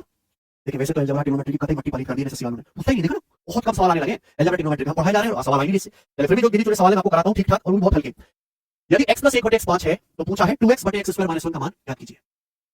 x + 1/x 5 है, ये पूछा है, तो ऐसे सवालों को कैसे करते हैं, ये ना ऊपर नीचे क्या करो भैया, x से डिवाइड कर दो, या इस x को नीचे ले आओ, एक ही बात है, ऊपर x से डिवाइड करेंगे क्या हो जाएगा 2, x² x से डिवाइड करेंगे x - 1/x। हमेशा ऐसे सवालों को इस तरीके से करना है। अब x - 1/x को आता है आपको निकालना, भाई अगर x प्लस 1/x 4 है, x प्लस 1/4 है, तो x माइनस 1/x का फॉर्मूला है under root k square minus 4, यानी 25 माइनस 4 रूट 21, तो क्या आ जाएगा 2/रूट। ये सवाल का आंसर हो गया। ठीक है, नीचे रेजोल्यूशन करके दिया, ए ऑप्शन आंसर आएगा, क्योंकि नीचे रूट 21 है, रूट 21 हटाने के लिए ऊपर नीचे क्या कर देंगे आप लोग, रूट 21 से मल्टीप्लाई, तो 2 रूट 21/21 हो जाएगा। ये बताइए 48वां सवाल करो। दिया गया है x plus Y plus Z equal to 0, X Q plus Y Q plus Z Q बराबर 3x y z, ये तो वही बताने की जरूरत क्या है, अगर x plus Y plus Z 0 तो x cube plus Y Q plus Z cube 3x y z होगा। पूछा क्या है, x माइनस वाई का whole cube plus Y minus Z का whole cube plus Z minus X का whole cube क्या करें। देखिए पता लगे सवाल का आंसर क्या है, बी ऑप्शन। भाई ये a Q plus B Q plus C Q है, यहां से देखो ये a ये b ये c इन तीनों का सम क्या आएगा 0, अगर आप इन तीनों को जोड़ोगे x से माइनस x कर जाएगा माइनस y से y माइनस z से z, अगर a plus b plus c 0 हो गया तो a Q plus b Q plus c 3 यानी कि 3x minus y minus z और z माइनस x। आइए सवाल नंबर 49, आपने क्यूबिक इक्वेशन दी है, इसके रूट x y z है, ठीक है भाई, x plus y plus z बताया, यानी कि इस क्यूबिक इक्वेशन के तीनों रूट्स का सम बताना है, तो किसी भी क्यूबिक इक्वेशन के तीनों रूट्स का सम क्या होगा, माइनस का b बटा a, तो दिक्कत माइनस b बटा माइनस b मतलब माइनस क्या आ जाएगा, ये a स्क्वायर का क्वेश्चन माइनस का 4, ठीक है माइनस का 4, और ये a क्या आएगा मेरे भाई, a क्यूब का क्वेश्चन यानी कि ये 1, माइनस माइनस प्लस क्या आ जाएगा, सवाल का आंसर 4, 40 सवाल का आंसर कुछ भी नहीं है, बात खत्म। ठीक है जी, अब त्रिकोणमिति के बेहतरीन 5 सवाल करेंगे हम। आइए सवाल नंबर 50, अगर sin a plus cos a 5/4 है, तो सवाल है भाई साहब sin 2a का मान क्या है, और मैं कई बार ये सेम सवाल आपको बता चुका हूं, सीजन से जस्ट पहले ही बताया था, sin a plus cos a 5/4 है, sin 2a निकालना है तो आप दोनों तरफ से स्क्वायर कर दीजिए मेरे भाई, और कुछ नहीं करना। आप बोलता sin a plus cos a का स्क्वायर क्या होगा, sin square a plus cos square 1 plus 2 sin a cos a, 2 sin a cos a को हम लिख सकते हैं sin 2a, बात समझे। आप बोलोगे हाँ जी सर, बराबर 5/4 का स्क्वायर 25/16 है ना, sin a plus cos a का स्क्वायर 1 sin 2a होता है, तो यहां से sin 2a की वैल्यू जो आ जाएगी 25/16 में से उधर 1 घटा देंगे, 25/16 माइनस 1 आ जाएगा 9/16, तो इस सवाल का आंसर है ऑप्शन नंबर डी 9/16। आइए सवाल है 51, यदि tan a plus cot a 4 है, tan a गुणा cot a 1 है, तो आपसे पूछा है भाई tan square a plus sec square a क्या होगा, ये आपसे पूछा, बताओ क्या आंसर इस सवाल का बनेगा। यहाँ पे tan a plus cot a 4 है, देखो ये बात तो पूरी दुनिया जानती है, tan a गुणा cot a 1 पता नहीं क्यों दिया है इसने, ठीक है, पूछा क्या tan square plus sec square, अच्छा sec स्क्वायर क्या होता है, sec स्क्वायर मतलब 1 प्लस tan स्क्वायर, तो ये tan square plus tan square क्या हो गया 2 tan स्क्वायर प्लस 1, यानी कि इस सवाल में आपको कुछ भी नहीं करना, क्या करना, केवल tan की वैल्यू निकालनी है, अगर tan मिल गया तो सवाल हो जाएगा। भाई सवाल में दिया क्या है, सवाल में दिया है tan a plus cot a बराबर 4, तो इसका मतलब है tan a plus cot a का मतलब क्या 1/tan a, तो tan a plus 1/tan equal to 4। यार बच्चों आप इसका एलसीएम वगैरह क्वाड्रेटिक इक्वेशन बन जाएगी tan a की, सॉल्व करके tan a का मान आ जाएगा, ये है, ये हो गया एक तरीका। मैं आपको एक बार शानदार तरीका बताता हूं, इस तरह के सवाल में ना, क्योंकि x प्लस 1/x फॉर्म है, आपको tan a का मान निकालना है, tan a प्लस 1/tan क्या है 4, 4 का आधा क्या होता है 2, 2 प्लस, ठीक है मेरे भाई 2 प्लस 2, अब 2 का स्क्वायर 4 माइनस 1 3 का अंडर रूट, आप बताओ यहाँ रूट 3 जोड़ो रूट 3 घटाओगे, ये नहीं आएगा,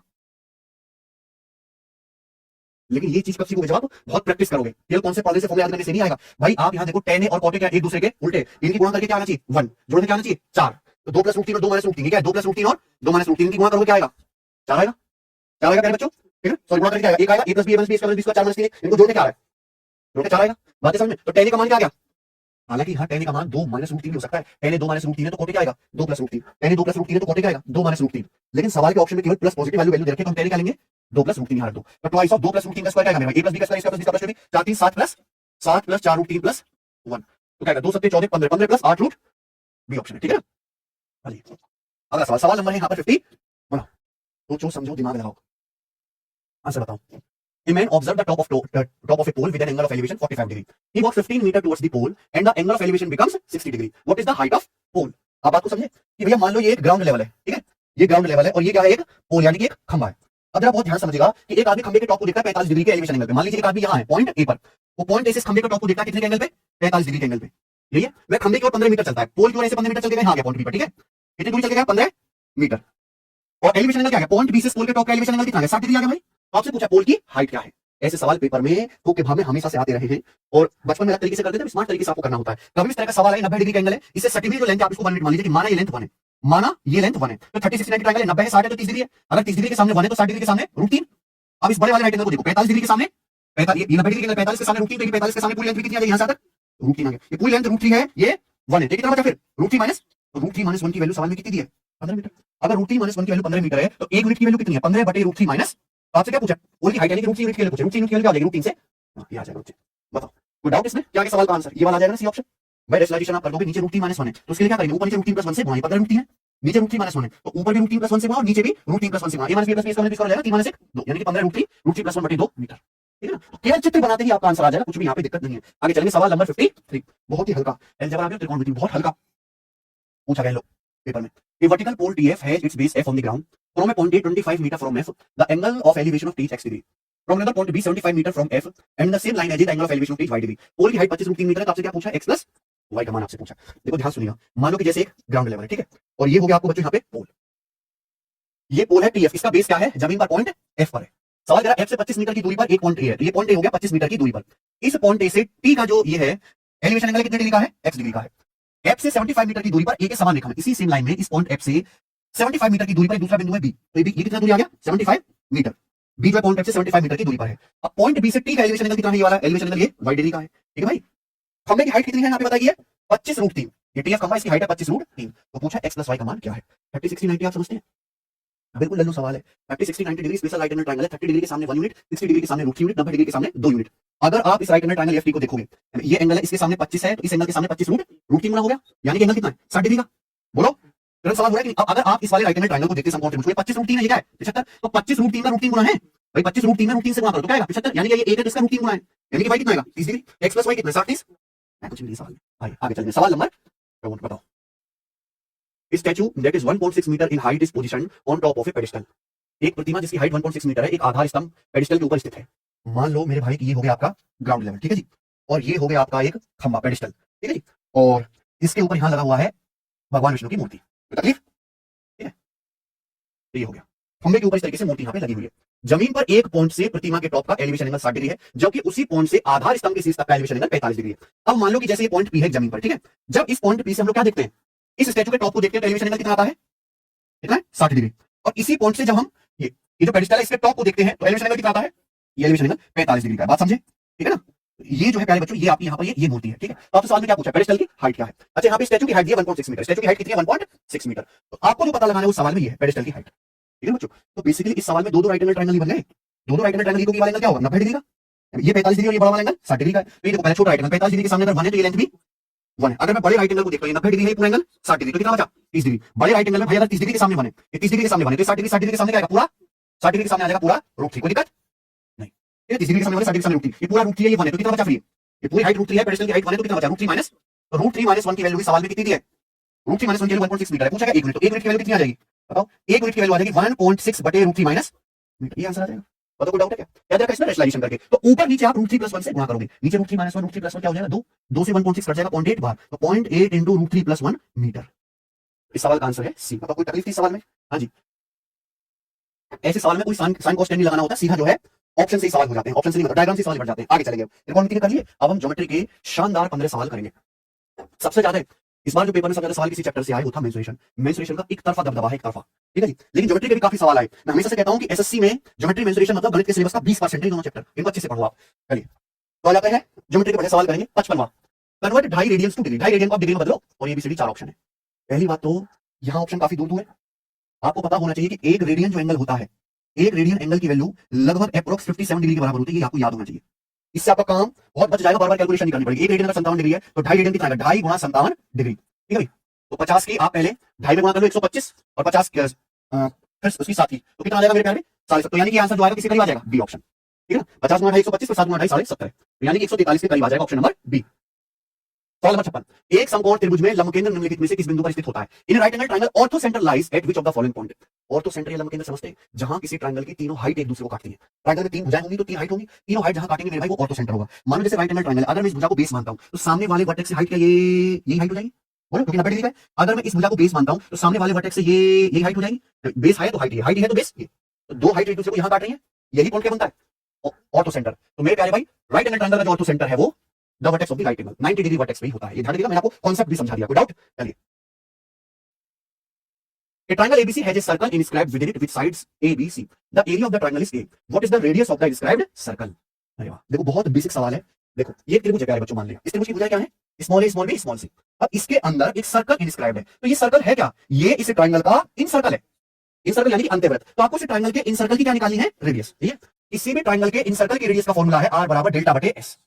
किसी भी त्रिभुज के अंतःवृत्त की त्रिज्या का फॉर्मूला r = डेल्टा/s। कोई ज्यादा मेहनत वाला सवाल करने नहीं, आपको सीधा फॉर्मूला ही तो है, r = डेल्टा/डेल्टा।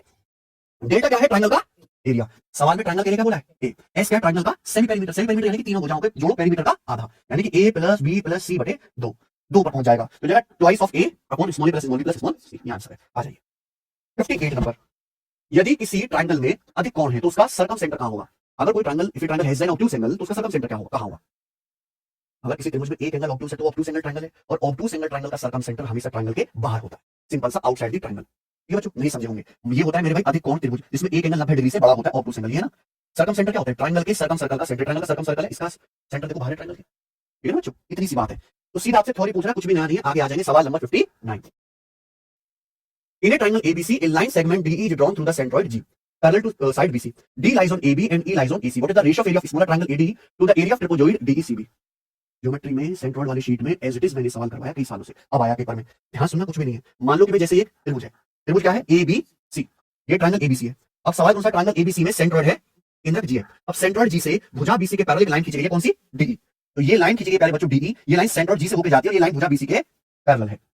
सवाल ये डी एबी पर है और ई एसी पर है। पॉइंट डी एबी पर है और ये ई कहां है? एसी पर है। तो आपसे पूछा छोटे ट्रायंगल एडीई का ये जो ट्रेपेजियम बन गया ना डीईसीबी, क्योंकि सामने सामने की साइड पैरेलल है, इनके एरिया का रेशियो क्या है? यानी कि छोटे वाले ट्रायंगल का और भाई इस वाले इस ट्रेपेजियम के एरिया का, इन दोनों का रेशियो क्या है? बताओ बच्चों, एक बात बताएं। ये सेंट्रॉइड है, अगर मैं वर्टेक्स से सेंट्रॉइड को मिलाऊंगा, ध्यान सुनिएगा, मैं वर्टेक्स से सेंट्रॉइड को मिलाऊंगा तो ये लाइन क्या है? ये है ट्रायंगल की मीडियन माध्यिका। सेंट्रॉइड होता क्या है पहले तो आप ये बता दो। जहां त्रिभुज की तीनों माध्यिका एक दूसरे को काटती है, मीडियन से एक दूसरे को काटती है, वो पॉइंट सेंट्रॉइड होता है। एम जो होगा साइड बीसी का मिड पॉइंट होगा। अगर सेंट्रॉइड है तो सेंट्रॉइड मीडियन को 2 रेशियो 1 में काटता है, यानी कि एजी से जीएफ का रेशियो 2:1 है। एक्चुअली यहां ध्यान से देखो तो छोटा वाला ट्रायंगल एडीई, बड़ा वाला ट्रायंगल एबीसी सिमिलर है। सिमिलर क्यों है? क्योंकि ये दो लाइन डीईबीसी के पैरेलल है। अगर डीईबीसी के पैरेलल है तो इसका छोटा वाला ट्रायंगल सिमिलर है। अगर बड़े वाले ट्रायंगल की मीडियन है एम, क्योंकि एम जो होगा वो मिड पॉइंट होगा, तो एजी छोटे वाले ट्रायंगल की मीडियन होगी। ठीक है? यहाँ पे छोटे बड़े ट्रायंगल में करस्पॉन्डिंग साइड का रेशियो कितना है? 2। बड़े ट्रायंगल से करस्पॉन्डिंग साइड कितना है? 2:1 3। तो छोटे ट्रायंगल में बड़े ट्रायंगल में करस्पॉन्डिंग साइड का रेशियो 2:3 है। एरिया का रेशियो क्या आएगा इनका? यानी कि 4/9। तो छोटे ट्रायंगल एरिया कितना है? 4। तो ट्रेपेजियम का एरिया कैसा आएगा? बड़े ट्रायंगल एरिया यानी कि 9 में से छोटे ट्रायंगल एरिया 4 घटा देंगे, 9 - 4 रेशियो क्या आ गया? खत्म। आइए सवाल नंबर है आपके सामने बच्चों यहां पर 8। जल्दी। ट्रायंगल एबीसी में एक लाइन डीईबीसी के पैरेलल है जिसमें डीएबी पर है और ईएसी पर है। ट्रायंगल एडीई के एरिया का ट्रेपेजियम डीईसीबी के एरिया से रेशियो 4 से एडीडीबी का अनुपात क्या है? तो जब तक आप डायग्राम नहीं बनाएंगे आपको अच्छी तरीके से नहीं समझ में आएगा सवाल है। हालांकि सवाल बहुत बेसिक है और सिमिलरिटी का क्वेश्चन आप जानते ही हो। ये ट्रायंगल एबीसी हो गया। ट्रायंगल एबीसी में डीईबीसी के पैरेलल है। तो ये वाली जो लाइन है प्यारे भाई यहां पर ट्रायंगल एबीसी में ये लाइन डीईबीसी के पैरेलल है। कोई प्रॉब्लम इसमें नहीं। डी पॉइंट एबी पर है और ये ई पॉइंट जो है ये एसी पर है। अब ट्रायंगल एडी के एरिया का, ये जो ट्रायंगल एडी है और ये जो ट्रेपेजियम है डीईसीबी, इनके एरिया का रेशियो 4:21 है। अगर लाइन डीईबीसी के पैरेलल है तो बताइए छोटे बड़े ट्रायंगल सिमिलर होंगे, और सिमिलर होंगे मेरे भाई तो छोटे बड़े ट्रायंगल के एरिया का रेशियो निकालो। भाई यहाँ पे ट्रायंगल एडीई और ट्रायंगल बड़ा वाला ट्रायंगल एबीसी, मुझे बताओ इन दोनों के एरिया का रेशियो क्या होगा? इस सवाल में बोला गया कि ट्रायंगल एडी का एरिया 4 है तो ट्रेपेजियम का एरिया 21 है। तो छोटे ट्रायंगल का एरिया 4 है तो पूरे फिर बड़े ट्रायंगल का एरिया आएगा 4 और 21। ये छोटे बड़े ट्रायंगल के एरिया का रेशियो हो जाएगा। छोटे का 4 और 21 जोड़ देंगे, पूरे का 25। ये छोटे दो सिमिलर ट्रायंगल के एरिया का रेशियो है तो इनकी करस्पॉन्डिंग साइड का संगत भुजाओं का अनुपात क्या है? ये पूछा ना। करस्पॉन्डिंग साइड का रेशियो क्या आएगा? एरिया का अंडर लेना पड़ेगा, यानी कि 2 बटे एरिया का रेशियो दिया है, साइड का रेशियो निकाला है तो अंडर करना पड़ेगा, यानी कि 2 रेशियो 5 आ गया। तो मैं कह सकता हूं छोटे ट्रायंगल में अगर ये साइड 2 है तो बड़े ट्रायंगल से करस्पॉन्डिंग साइड कितना है? 5। ये एडी से एबी का अनुपात है, लेकिन पूछा क्या? एडी से डीबी का। एडी अगर 2 है तो पूरा एबी कितना है? तो डीबी कितना बचेगा? 5 - 2। एडी और डीबी का रेशियो 2:3 आ जाएगा, पहला ऑप्शन। ठीक है ना? बताइए। हालांकि सवाल में तो डायग्राम भी बनाने की जरूरत नहीं है, ऐसे ही हो जाएगा। आगे देखेंगे सवाल नंबर 61। एक समकोण त्रिभुज एबीसी 10 सेंटीमीटर डायमीटर वाले सर्कल के अंदर है। पॉइंट बी से हाइपोटेनस एसी तक एक जो है शीर्ष लंब खींचा गया है। भुजा एबी की लंबाई 6 सेंटीमीटर है। तो सवाल है एडी की लंबाई क्या है? चलिए, जो मैं आपको सवाल करा रहा हूं ना बहुत प्रीमियम है, हिडन है। आपको मैं बिल्कुल भी टाइम वेस्ट नहीं कर रहा, सीधा क्वेश्चन होगा सॉल्यूशन। आप इसकी कदर करो, मेहनत से एक सवाल अटेम्प्ट करो। समकोण त्रिभुज एबीसी में एबीसी 10 सेंटीमीटर डायमीटर वाले सर्कल के अंदर है। पॉइंट बी से हाइपोटेनस एसी तक जो है क्या खींचा गया भैया? एल्टीट्यूड खींचा गया है। आपको ये सवाल देखते समझ जाना चाहिए कि एक सर्कल है, सर्कल का डायमीटर कितना है? 10। अब इसके अंदर एक राइट एंगल ट्रायंगल है एबीसी जिसका हाइपोटेनस क्या है? एसी। क्या आप समझ नहीं पाए? इसके अंदर एक राइट एंगल ट्रायंगल है। तो राइट एंगल ट्रायंगल इस तरीके से होगा, बताओ। ये हो गया एबीसी जिसमें हाइपोटेनस एसी है तो एंगल भी क्या होगा? 90 डिग्री।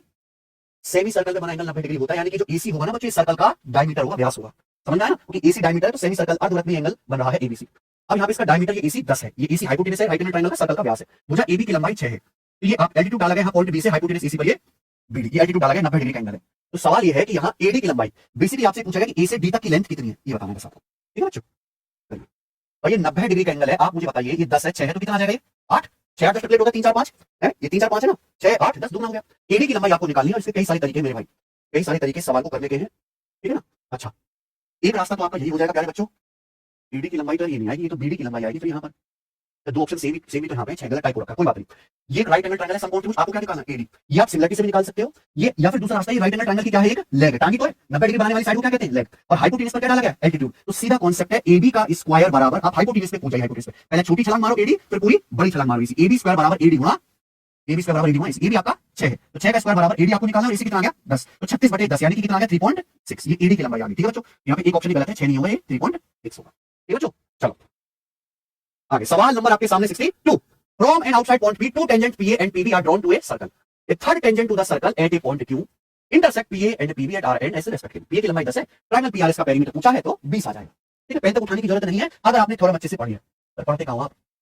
ये सर्कल है, सर्कल के बाहर एक पॉइंट पी है, पॉइंट पी से सर्कल पर दो टेंजेंट खींचनी है, एक टेंजेंट होगी ये वाली पीए और दूसरी टेंजेंट होगी पीबी। सर्कल के बाहर से दोनों टेंजेंट की लंबाई बराबर होगी, जो पीए की लंबाई होगी वही पीबी की लंबाई होगी। सर्कल पर पॉइंट के ऊपर एक तीसरी टेंजेंट है जो पीए और पीबी को कहां काटती है? आर और एस पर। एक तीसरी टेंजेंट है मेरे प्यारे में ये वाली, ये पॉइंट के ऊपर एक तीसरी टेंजेंट है जो पी को काट रही है कहां? पॉइंट आर पर, और पीबी को पॉइंट यहां एस पर। ठीक है भाई, सवाल बोला टेंजेंट पीए की लंबाई 10 है तो आपसे पूछा है इसे ट्रायंगल पी आर एस का पेरीमीटर। ठीक है भाई, जो लंबाई पीए की होगी सेम वही लंबाई पीबी की भी होगी सर्कल के बाहर से। कभी भी ऐसा है कि मेरे भाई सर्कल के बाहर से दो टेंजेंट खींचेगी, तीसरी टेंजेंट भी खींचेगी, इसी सर्कल पर ट्रायंगल बन जाएगा। तो इस ट्रायंगल पी आर एस का जो पेरीमीटर होगा, इसे ट्रायंगल पी आर एस का जो पेरीमीटर हुआ, ये जो दोनों टेंजेंट है, पॉइंट पी से दो टेंजेंट है ना, पी और पी, पी ले लो या पीबी ले लो, एक ही बात है, इसका क्या होगी? दुगुना वाइस पी। यहाँ पीए की लंबाई 10 है तो पी आर एस का पेरीमीटर कितना जाएगा? बस इतना ही तो करना था दोस्तों, आप लोग सवाल नंबर, ये सारे कॉन्सेप्ट की किताब के अंदर लिखे हुए हैं, मैथ्स कॉन्सेप्ट की बुक में। अगर आप केवल वहां से कॉन्सेप्ट भी पढ़ते हो तो सारे हो जाएंगे प्यारे दोस्तों। ठीक है, आ जाओ इस वाली किताब में एक एक कॉन्सेप्ट एग्जांपल के साथ प्रूफ करके लिखा हुआ है। अगर ये भी ऐसे ऊपर से पढ़ते जाते हो तो आप देखो एक भी सवाल में कुछ क्रिएटिविटी नहीं है, सीधा फॉर्मूला नहीं है, सारे करके आते पेपर में। और फिर भी आप ये सोचो इन सब सवालों को भी 50% से कम बच्चे पेपर में ठीक कर रहे हैं, कितनी दुख की बात है। A common internal tangent connecting two circles is 9 cm long. The distance between the circles center is 15. Larger circle की रेडियस 8 है तो आपसे पूछा स्मॉलर सर्कल की रेडियस क्या है? ओके, मैं आपको बताऊं कि भैया ये दो सर्कल हैं, ठीक है बच्चों, ये हैं दो सर्कल।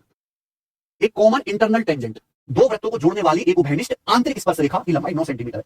कॉमन इंटरनल टेंजेंट और कॉमन एक्सटर्नल टेंजेंट, ये नए शब्द हो सकते हैं आपके लिए, इनका मतलब क्या है? देखो, ये दोनों सर्कल हैं, सर्कल के सेंटर हो गए, ये होगी सर्कल के सेंटर को मिलाने वाली लाइन। तो ये जो टेंजेंट है प्यारे भाई, ये है ट्रांसवर्स कॉमन टेंजेंट, त्रिज्या उभयनिष्ठ स्पर्श रेखा। ये दोनों टेंजेंट जो है सर्कल के सेंटर को मिलाने वाली लाइन को यहाँ पे कट करती है, तो इनका नाम है, दूसरा नाम है कॉमन इंटरनल टेंजेंट। अगर प्यारे दोस्त में ये वाली टेंजेंट, ये जो है मेरे भाई यहाँ पे जिसको कट नहीं कर रही है, कॉमन एक्सटर्नल टेंजेंट। समझ में आ गई बात? तो यहाँ ये जो बात कर रहा है वो ट्रांसवर्स कॉमन टेंजेंट की बात कर रहा है, क्लियर बेसिकली। और ट्रांसवर्स कॉमन टेंजेंट की लंबाई का फॉर्मूला है, अगर दो सर्कल की रेडियस r1 r2 सेंटर के बीच की दूरी दी है, under D square minus r1 plus r2 का होल स्क्वायर। ये कांसेप्ट है, तो पहले आपको क्लियर होना चाहिए था कि कॉमन इंटरनल टेंजेंट होता क्या। ठीक है जी, तो यहाँ पे कॉमन इंटरनल टेंजेंट की लंबाई कितनी है? ट्रांसवर्स कॉमन टेंजेंट की 9, दो सर्कलों के सेंटर के बीच की दूरी कितनी है? 15 माइनस बड़े सर्कल की रेडियस 8 है, छोटे सर्कल की रेडियस r2 आपको निकालनी है। ठीक है जी, अब बताइए कुछ सॉल्व भी करना, आपको टेक्निक पता है? 3 4 5, 3 4 5 का 3 9 12 15, ये 9 है, ये 15 तो कितना बनना चाहिए? 12 भाई, 9 12 15 ही तो टेक्निक होता है। 15 का स्क्वायर माइनस 12 का स्क्वायर क्या आ जाएगा? 9 का स्क्वायर √9, यानी कि 8 8 प्लस 8 12, तो दूसरे सर्कल की रेडियस 8 4 12 होता है। आ जाइए अगला सवाल, सवाल नंबर 60। एक सर्कल एक ट्रायंगल के चारों ओर सर्कमस्क्राइब्ड है, circle is circumscribed about A triangle, यानी कि ट्रायंगल अंदर है, सर्कल उसको बाहर से घेर रहा है। One of the angle of triangle is 120 degree and the radius of circumscribed circle is r. What is the length of side opposite the 120 degree angle? 120 degree वाले एंगल के सामने की भुजा, समभुजा की लंबाई क्या है? नहीं समझे होंगे। देखो बच्चों, ये भी सीधा कांसेप्ट है भाई, मान लो ट्रायंगल है और ये क्या हो गया बच्चों? इसका सर्कम सर्कल हो गया। कॉन्सेप्ट मैं आपको बता देता हूं कि मान लो अगर ये एंगल थीटा है और इसके सामने की भुजा स्मॉल ए है, तो सर्कल की जो रेडियस होगी, यानी कि सर्कम सर्कल की जो रेडियस होगी, इसका फॉर्मूला है a/2 sin theta, a/2 sin theta. अगर किसी ट्रायंगल का एक एंगल दिया हुआ, उसके सामने की भुजा दी है, तो सर्कम सर्कल की रेडियस a/2 sin थीटा। यहाँ पे ट्रायंगल का एक एंगल क्या दिया? 120 डिग्री, और आपसे उसके सामने की भुजा पूछिए, सर्कम सर्कल की रेडियस कितनी है? स्मॉल आर, नाम स्मॉल आर है, बटे 2 sin थीटा की जगह क्या रख देंगे? 120 डिग्री। sin 120 डिग्री क्या होता है? √3 बटे sin 60 √3 बटे 2, sin 120 डिग्री √3 बटे 2 होता है, 2 से 2 कट जाएगा, तो ये क्या आ जाएगा? √3 और √3 आ जाएगा। एक बस बात खत्म। पूछते हैं सवाल में, आइए सवाल नंबर 65। एक सर्कल में जीवा AB और जीवा CD पॉइंट E पर इस प्रकार काटते हैं कि A से EB का रेशो 2 3 है, CE से ED का रेशो 5 2 है। AB की लंबाई x है, CD की लंबाई y है, कौन सा सत्य है? यानी कि xy में रिश्ता बताना है। ऐसे मान लो कि दो सर्कल है, अब इस सर्कल में दो जीवा है, एक जीवा ये होगी मान लो, और जो है दूसरी जीवा ये होगी, तो डाउट है? सर्कल के अंदर दो कोण काट रही है, हो गया AB और दूसरा हो गया मेरे भाई CD। कहां काटते हैं? पॉइंट E पर। तो सर्कल के अंदर दो कोण ABCD पॉइंट E पर काटते हैं। सवाल कह रहा है A से EB का जो रेशियो है 2:3 है। सवाल कह रहा है C से ED का रेशियो कितना है? 5:2 है। पूछा क्या है? xy में रिश्ता, यानी कि AB की लंबाई x है, CD की लंबाई। तो देखते हैं कि आप लोगों का दिमाग नहीं चल रहा। अगर किसी सर्कल के अंदर दो कोण एक दूसरे को काट रही हैं, तो इसका मतलब पॉइंट E पर काट रही है, तो AE गुणा, याद है सचिन तुम्हें, AE गुणा BE बराबर CE गुणा ED या D, एक ही बात है। कोई प्रॉब्लम? इन कोण के जो सेगमेंट A गुणा BE बराबर C गुणा D, प्रोडक्ट सेम होना चाहिए, वही हम कर लेंगे। जैसे यहां पर जीवा, आप बताओ AB की लंबाई कितनी है? AB की लंबाई x दी है, ठीक है ना? इस कोण AB की लंबाई कितनी दी है? x। अब ये 2:3 में बांटा गया, तो मुझे A निकालना है। A कितना हुआ टोटल? तो 2 और 3 5 हो गया ना। 5 में से A कितना है? 2 पार्ट इसका x का। B कितना है? टोटल लेंथ 5 है, 5 में से B कितना है? 3 पार्ट, यानी कि 3/5x। मतलब है कि नहीं लल्लू सवाल? दिन दहाड़े आपको पागल बनाने की कोशिश कर रहे हैं। ये क्या कोण? CD। यहाँ पे CD की लंबाई कितनी है? y। अब मुझे जैसे C निकालना है, तो टोटल कितना है? 5:2 है ना, 5 2 7 में से C कितना है?